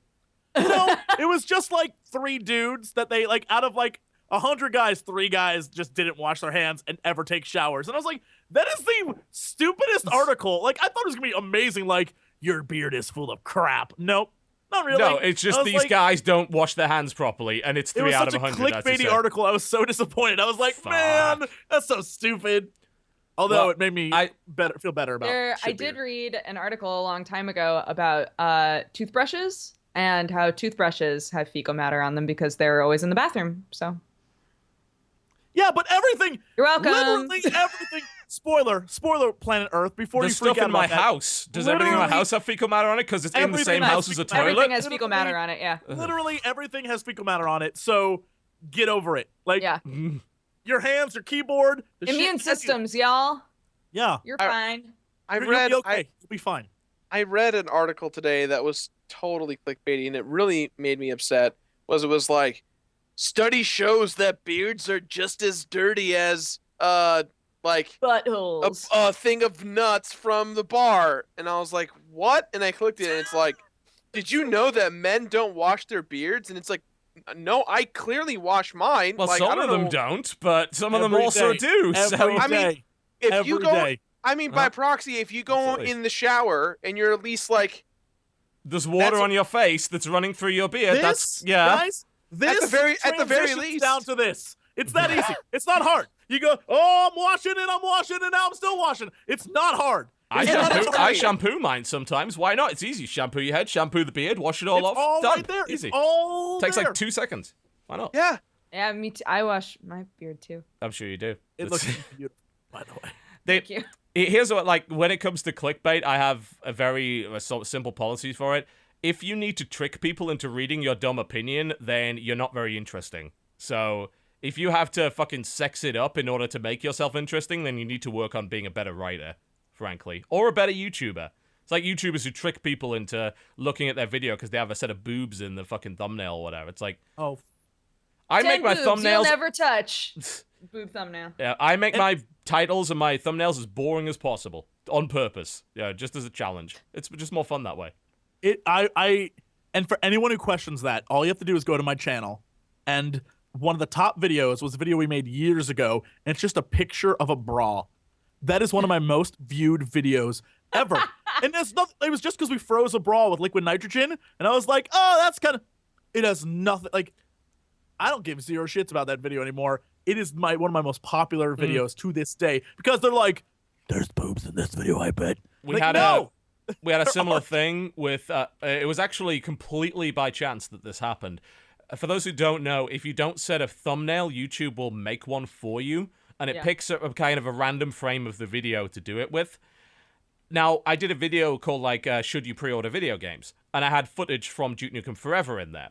And it happened to pick a frame where there was the cat girl in the kind of schoolgirl outfit, and it picked that frame.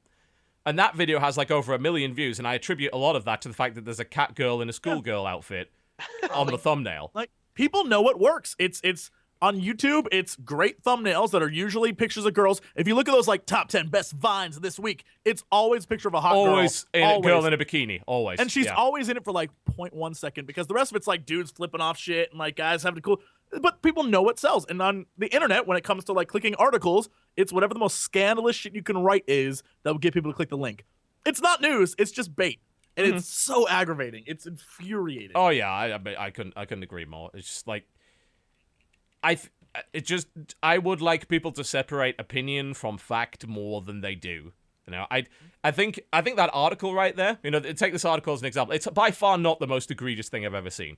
I don't like this guy because, frankly, he looks like a Frenchman from the 1920s and he has stupid glasses. But outside of that, I think if what he'd done is reported the facts and then had a bit underneath it. I'm sorry, his surname is Matulev. No one has a surname like that. That's a lie. Like, he probably has a stage name, knowing this guy.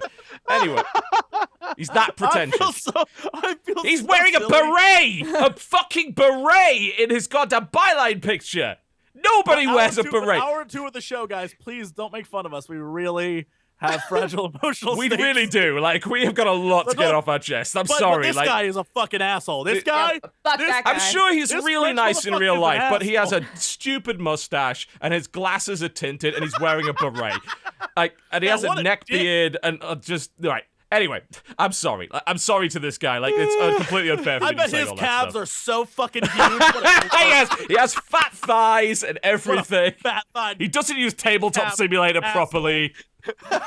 Anyway, I'm sure this guy's a very nice guy in real life. Oh, he's from Portland. That explains a lot. But anyway, like, I'm sure he's a very nice person in real life. But if he took, like, why can't you just split that article into, here are the facts, and then our take? There were magazines used to do this. Like, here's our take, and then he writes a couple of paragraphs about why he thought the lawsuit was frivolous, and then he invites discussion, or he brings on someone else who didn't think that. I think it was PC Gamer a while ago used to do, like, they used to put people against each other who had different opinions and do, like, an article. It was like, here's me in favor of this, here's me not in favor of this. That's a really cool way of doing it. It's just like, but people mix opinion with facts so much in journalism these days that it's often hard to determine one from the other.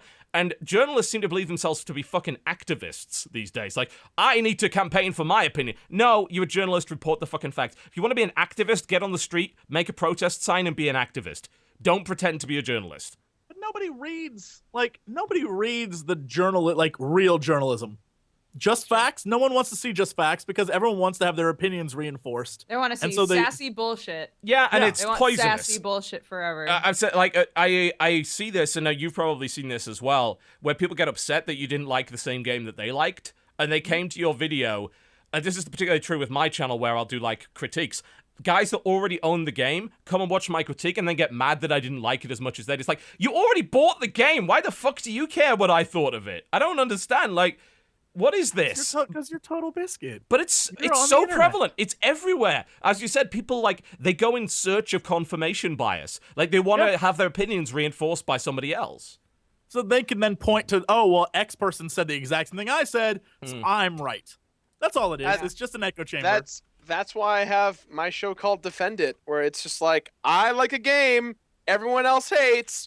Come hate me, haters. Like, let's do this as I horribly defend this game. And it's like, people come at me and they're like, you're wrong. No matter what you say, you're wrong. And I'm like, I know, but at least I have a video that you came to watch. Thank you. Like, 25 things wrong with American journalism. Number 8 will shock you. Yes. Can we do releases? Yeah, sure. I know you want to leave. Since it's the top of the hour. No, it takes a while, Damn, man. Duker. I always Damn. tell you it takes a I while. know. I know. Wow. It's the facts. It's the facts. It's fine, because otherwise we will just get angry at the internet forever. We need to stop. Today, Yeah. y'all's watching is Cinco de Mayo, aka May 5th. And today, the game. We're getting tequila That's got tonight. no relevance whatsoever to the game releases, does it? Not at all. no, hold on, wait. Do it. Wait. Do it. Yeah! Oh my god. My guns were air horns. Also, my apologies if that was offensive to any Mexican Americans. I love Anybody. you. Just anybody. All right. May Anybody, the 5th. really. Warside for PC came out today. Don't know what that is. What is Warside? Well, we can What is find cloud out. gaming? I am looking that up. Warside game. It's a free-to-play, side-scrolling, 2D action game by the looks of it. And it's in early access, but it's free-to-play. Huh. All What? right. That doesn't make any sense. But you can buy Warside Digital Edition, which is not free. I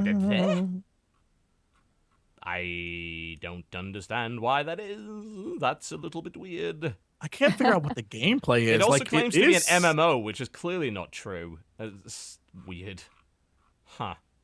I don't know. I have no explanation for that, or why there's a version that's free and why there's a version that's not free, and what the differences are, because there's literally no information whatsoever on the page about that.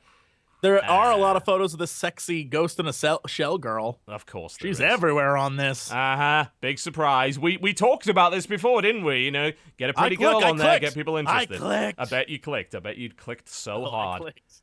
All right, I clicked. next. Next up is Apollo 4X for PC. Okay, Apollo 4X. It is it appears to be a... Yeah, it's a 4X strategy game. It is a turn-based space business tycoon puzzle with card-based tactical combat. This sounds right up my alley, actually. Yeah, I was gonna say that sounds like a U game. Yeah, I could probably play something like that. Yeah, I'm gonna have a look at that. That looks interesting. All right. Next up is called Algernon: Rise of the Orobani for PC. Shit. Why do they just make up words? It's like, Rise of the Heady Blah Blah Blah. This is actually... Rise of the Heady Blah Blah. The Heady Blah Blahs. Rise of the Gamgrams. Oh, it's an expansion pack. It's an expansion for a MMO by the name of Algernon, apparently, which I have never heard of. It requires Algernon in order to play. Algernon isn't out yet. Oh. What? That's Right? Yeah, it says availability coming soon. So the DLC was actually released before the game on Steam. What? Well done.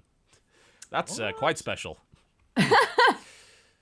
Well, May 6th, aka tomorrow, we have High Strangeness for PC, Mac, and Linux. So, is this the same one made by Steve Jenkins? Because I just looked it up. And The Kickstarter? Is this yeah, this is one of the first Kickstarter games. It was kickstarted in August 18th, 2009. It Whoa. raised $1,500.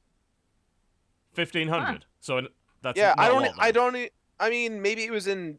Yeah, I mean, I don't know. Like, if it's the same one. I mean, I guess don't it know. would be. That's an oddly specific name to have just come Yeah. up. But the developer's called Barnyard Intelligence Games and Crystal Labs. Which I've never heard of before. They don't have any back catalog. Weird. Interesting. Huh. Yeah, All right. $1,500. Well, there you go. Yeah. Next up is the Music Machine for PC. There's a lot of orange in this. A teenaged girl and the vindictive ghost that's possessing her deal with cosmic mysteries and interpersonal struggles in this character-driven, narrative-focused horror adventure. It uses this very odd monochrome graphic style where everything's like just a flat color and then black. So the graphic style's actually... I've seen some games use this aesthetic before. It would work pretty well for a horror game, I think. Huh, looks alright. I mean, it's not my genre. That's interesting. Interesting. Super Indie Carts for PC. Well, I mean, I imagine that's an IndyCar racing game, I right? bet it's an indie cart game, yeah. This is where we Just- find that it's actually some, like, weird RPG about developing indie games while also working It's a at... big fish point and click. Yeah. You're like, fuck. No, Apparently- this actually looks neat. Yeah, you can play as the Ouya. What? And You can yeah, the actually play as an Ouya console. What? Wait, I think what? so. Yeah, I'm looking at the Kickstarter right now. You're and, not like, lying, actually. You're right. You Yeah. can. I mean, it's got the Duck from Duck game, so I'm excited for that. I love that. I love Duck The games. You ever play irony Duck games? of getting your Ouya in a wreck would be just too much for me to bear. Oh my god, they've got a guy from Fist of Awesome in it, which was that really bad beat 'em up with bears. Yes. Oh, there's someone from Ares in it. That was a fun game. That was a side scroller. So yeah, it looks like the from So Many Me, which was that adorable little fucking puzzle platformer with the green goo. Oh, you get to drive the cart and there's 3 of the little me's and their little sticky blobs. That's cute. I'm gonna play this. This looks like Wacky Wheels, actually. Like, you remember that old game Wacky Wheels, which was a kart racing game where you threw hedgehogs at people? Yep. Yeah, looks like that. Oh my god, on the sidelines they have people. There's the fucking bears in the bears in black from Fist of Awesome, which again was a bad game, but on the sidelines as part of the crowd. This is actually kind of cool, I gotta admit. I'm gonna try this out. This looks fun. Next up is Blitzkrieg 3 for PC. Oh, please tell me this is a sequel to Blitzkrieg 2. I mean, obviously Yeah, it is. It is. I yes, would- it I is. would- Sick. Yeah. Oh, yes, they're doing. yes. I love this. It's Blitzkrieg was a really fun World War II RTS that kind of came out way before games like Company of Heroes. It was actually pretty good. It's really cool they're making another one. I'm really It interested. looks really like graphically. It looks really impressive. cool. Yeah. Yeah. Okay. It's going to be early. It's early access again, so God knows what's going to be on with that. But I think I'll play that one. That looks pretty good, actually. I'm glad they're making a sequel to that game because that game was pretty fun the last time I played it. Euro Truck Simulator 2 Scandinavia for PC. It will sell millions. Yeah. I can get that game is really yeah. popular. Like it's a really good sim. Like it is. So cool. All right. Oh Yeah, shit. there's that. May 7th, we've got Project Cars in all caps. I for totally PC. forgot this. This is the game the guy was like orgasming over at It's a E3. good-looking game. He was like, "The beautiful. cars look so good." It's like, God, oh, look at that fucking wheel. Yeah, God it's a damn. racing sim game. It does look really, It looks- really nice. I got to admit. just Google search images from the game and it looks like almost real life. It's It pretty supports like impressive. 5K resolutions. It's ridiculous. I think 8K at one point someone got it up to. It's like, what the fuck? It is legit Crazy. gorgeous looking. Mhm. But at the same time, you know, it's just It's a car racing sim. I'm a not car racing massively sim. into that. Yeah. The next game is called Sim, but with a Y, S-Y-M for PC.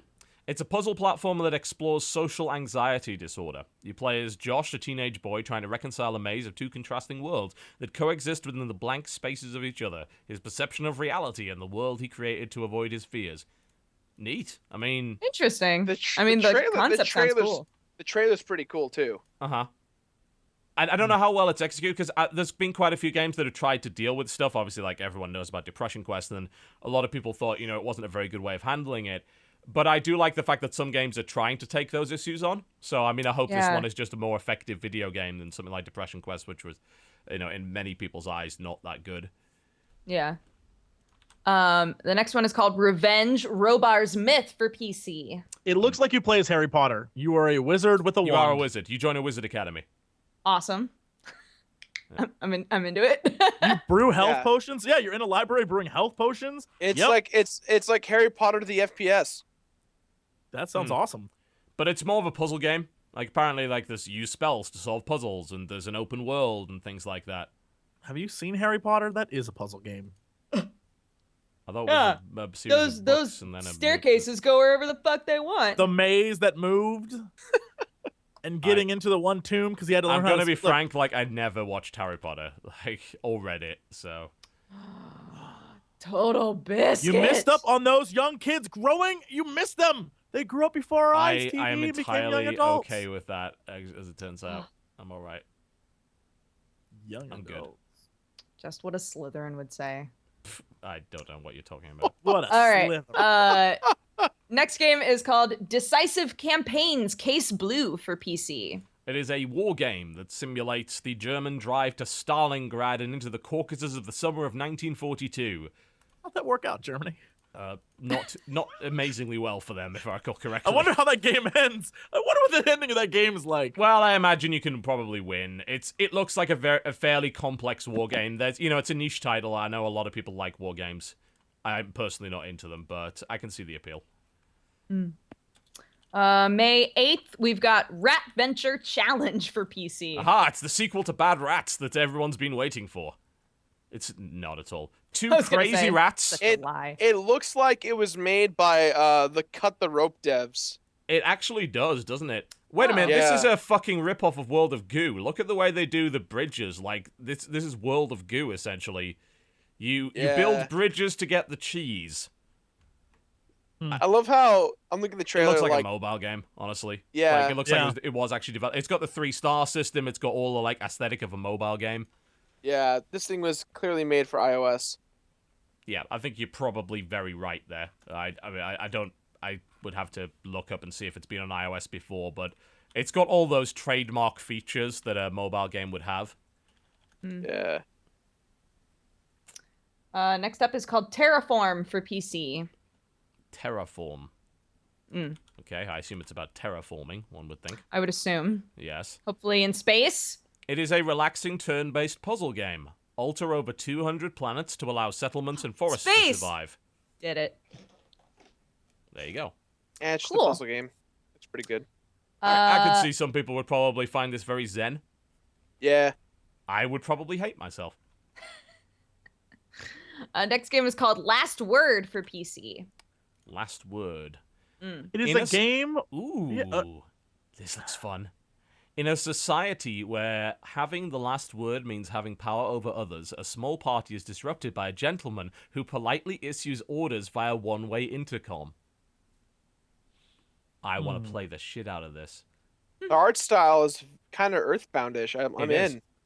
Also, the intercom appears to be a giant set of teeth with a hat. Of course. All right. This looks really interesting. It is an unconventional JRPG where 6 strangers are trapped in a mansion. It's like Clue the RPG kind of. Yeah. It's got a unique battle system involving the subtle nuances of conversation. It has a key topic system. You gather gossip and use gossip like keys for treasure. And it has equipable bow ties. Neat. This is interesting. Okay. Next up is The Reject Demon Tokyo Chapter 0 for PC. Yeah. Do you know Oh, anything wait, about what this, is? Jesse? Oh, it's straight up, anime bullshit. It's Oh. Yeah, logical. it's very, very animu. But it does. I it went does to the have a fourth lot of naked screenshot demon and chicks. suddenly, apparently, this girl whose clothes seem to have fallen off appears to be groping another woman's boobs. Everyone's chests Hey. are so large. Hey, there's a So quality many image of a boobies. dude of a man who is super ripped with that Right. the man V Y whatever that is, and then his nipples are stars. Sexy. Oh, yeah. Making This- it all something for- happen. Something for everybody. Yeah, this can go on the list of Dodger games. I'm not going anywhere near this. It's a visual novel, and it's a bit porny, from what I could tell. Strange-looking thing. Japan. Sounds like the Jimmy Jam. I would say so. Reject demon. Next up is a game called Mainland for PC.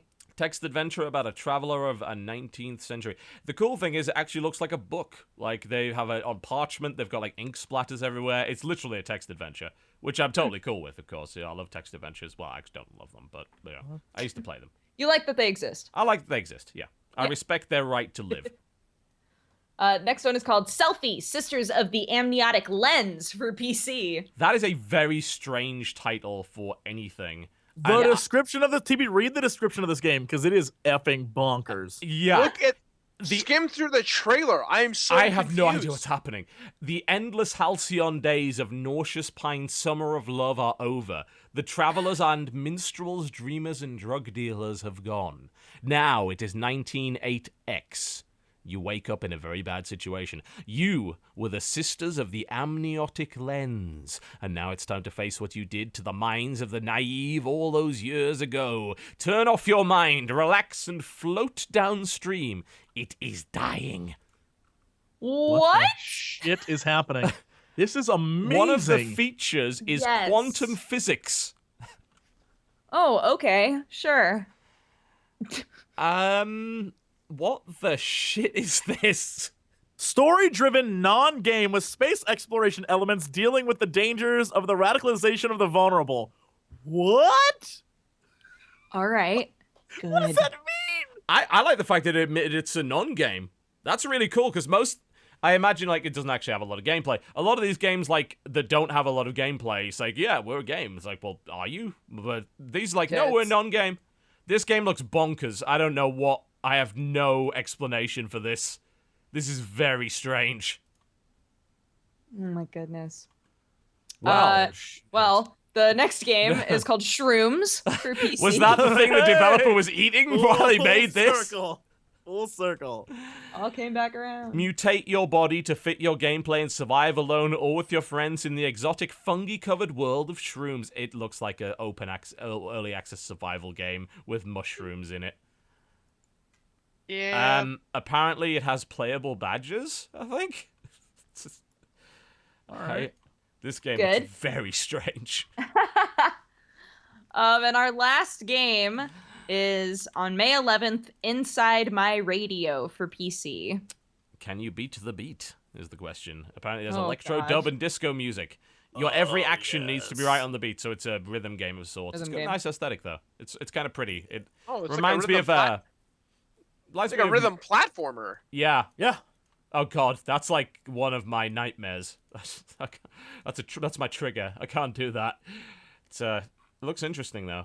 It was apparently a Ludum Dare game from Ludum Dare 23, and it eventually became a full thing. Rhythmic awareness is vital. When you jump, dash, or slam, you have to hit the beat. All right. That seems... I think some people will dig that, certainly. I mean, considering how That's- successful Crypt of the Necrodancer's been, Yeah. there's obviously a market for this kind of thing. Why not? That's my jam. I'm down for that. Good shit. Cool. Yeah, it looks nice. I like the aesthetic. It reminds me of Monaco. Nice, colorful, kind of blocky style. All right, that pretty much wraps up for the show, folks. Again, thank you very much for watching. We would like you, of course, to go visit our channels, because otherwise we can't pay rent. So, Mr. Completionist, could you tell us what's coming up on your channel over the next couple of weeks? Yeah. I'm just kind of right now coasting with some games I never completed that I've been meaning to. Coasting. Just coasting. I got Force Unleashed 2 review coming out this week. Next week I've got freaking Arkham Asylum, and then I'll probably be given a press release for Splatoon and check that out. But other than that, I'm just doing my whole completionist thing, a game a week every Friday. Come check it out. YouTube.com/thatonevideogamer. That's what I do. Dodger, what's going up on the show this week? Later today we've got MangaPod. We're reading Molester Man. So if you I'm would not like to even come surprised and, anymore at what watch Japan that. comes up with. It's a pretty good story so far. I'm actually not finished with it, but we're reading all of that and then discussing it. So that'll be on twitch.tv/dexterity-bonus at 7:30 Pacific time. So if you want to come hang out with us, it's a manga book club, The basically. molesting is So very engaging. it's A lot of it's molestation good. going It's a on. good show. It's a good show. I showed up in your stream But, chat last week and started insulting people. It was pretty funny. It went I know well. you were like, are you talking about Chinese books? Chinese comic books is what I like to go with. It's if you want to infuriate people, call anime Chinese cartoons and call manga Chinese comic books. People just go crazy. It's Pretty great. good. It was some pretty good bait. Yeah, it was good. And then, on my channel, youtube.com/press to continue, I play butt touching games and do a news show. So if that sounds like it's up your alley, currently playing a Catboy butt touching game with you are. Cryotic. So Are you still not done with that fucking thing? You must have been on that for no, months. we're on season 2. We're okay. going after the second boy. So there's that. But and on all the social medias, I'm at DexBonus, DEXBONUS. I would love for you to come hang out and follow me on all the things. Jesse. Hey, I am doing a lot of stuff on the channel right now. If you want to come and watch, apparently we're doing a lot of point and clicks right now. That is my jam, Evidently. I guess. So, Book of Unwritten Tales 2 and Broken Age are happening. Also, Dragon Age is still occurring. Will not stop until I've done everything there is to do. Jesus Christ, it's gonna never end. They're just Yeah. you didn't realize they're just bringing out It will- DLC for it as well. You're never gonna finish this game. It will, of course, end by May 19th. so there you go. And yeah, you can come watch that. If you want to see an episode that I uploaded today, was an episode, my first kiss in the game, and it was a beautiful kiss. I'm not going to spoil how it happened Fruit or who it Gathering was with, Simulator. but it was flawless. And yeah, you can find me on the YouTubes at youtube.com/Jesse Cox, or on Twitter @Jesse Cox, Scary. or on Facebook, the Jesse Cox. Scary Game Squad is returning. Also, now that I'm in the office, we can do multiplayer mayhem more often too. So there you go. Rumble Done. Roses XX is coming, apparently. It's coming. It is coming. In more ways than one. Something is. Yeah, I was about to say. Jesus. I've got to God, borrow why? this game, Gerard, to learn how to play Yeah. with myself. Hey-ho. Terrible fucker. So I've been told anyway. All right, so what's going on with the channel for me? I don't know. I'm working on Wolfenstein right now. So we got our code as usual at the last minute. So I actually don't think anyone got pre-release code for that game because I didn't see many reviews out. I didn't hear anyone had. So yeah, it's going to be I mean, I can play a bit tonight, but it's probably going to take me all of Wednesday to get through it. So I wouldn't expect anything till Thursday, at least on that one. There's a bunch of stuff coming out on Steam, assuming I can find it under the tons of 3D Realms games that just got released and covered the front page in really ridiculous stuff. Apparently they've just fixed that, actually. So there's a bunch of other things on there that I might check out. There'll be more Hearthstone. We've got a few more gimmicks. I have a gimmick that's literally called Throwing Things, where all the cards throw things. So we'll play the Throwing Things gimmick. And there's a couple of other things I'll probably do for Hearthstone as well. Content patch most likely will happen. Co-optional Lounge, obviously, if you missed last week's episode, which was Epic Spell Wars, I did upload that to my channel because I thought it was pretty funny. I was evidently mistaken because we're all terrible at using Tabletop Simulator. Should just let Krendor upload it. Krendor is Krendor okay with being yelled at. Yeah, he doesn't care. Yell at him and not me. But so there'll be stuff like that, and I'll continue to try and actually put some content out, which is difficult enough. I'm going to hospital next week for the final surgery, I think. Let me just double check my calendar when that actually is. I think it's like the 12th, which I think is in a week, so I'm pretty sure I will not be able to host the podcast as much as I wish that I could. Yep, surgery is on the 12th, so I'll be in hospital for a few days from the 12th onwards, probably about 3 days most likely, so don't expect anything there, except for occasional photos of me just whacked out on morphine, which might happen, and I'm looking forward to that very much, but I'm not looking forward to everything else. What can I say? But yeah, that's about it. Is there anything else? Oh yeah, one last thing. I would do a video on Mortal Kombat 10, but apparently their patch fix wiped everybody's save games. Oh, Jesus. I was halfway through the campaign, now I've got to do the shit again. Thank you very much. Fuck you, Warner Brothers and High Voltage. I hate you for that. That is... You fat-calved Chun-Li's. Get out of here. Goddamn giant thighs, Warner Brothers. Warner Brothers. You big fat-calved Warner Brothers. There's an emote for you right there. You became like an old, like, Russian witch. Like an old parent. Look at her. Babushka, babushka. Jesus God. Yeah. Confirmed. Warner Brothers has fat calves. That's just how it is. Warner Brothers, fat calves. Thank you very much for watching the show, folks. Thank you for being like on the receiving end of our therapy session. We much appreciate it. We've got a lot off our chest. Hopefully I had fun on the show today. Big thanks for watching and tuning in. The VOD, if you missed any of it, will, as usual, be up on Thursday. I'm looking to see if there's anyone that we can hand the viewers over to that I don't hate. No, you suck. You're terrible. You're Krendor, French. you missed out. You missed your chance, buddy. You should have been streaming. Yeah, he should have been streaming. Should have been streaming. I know exactly who to give it to. We'll hand it over to Hafu. Thank you very much for watching, folks. We'll see you next time. Good night.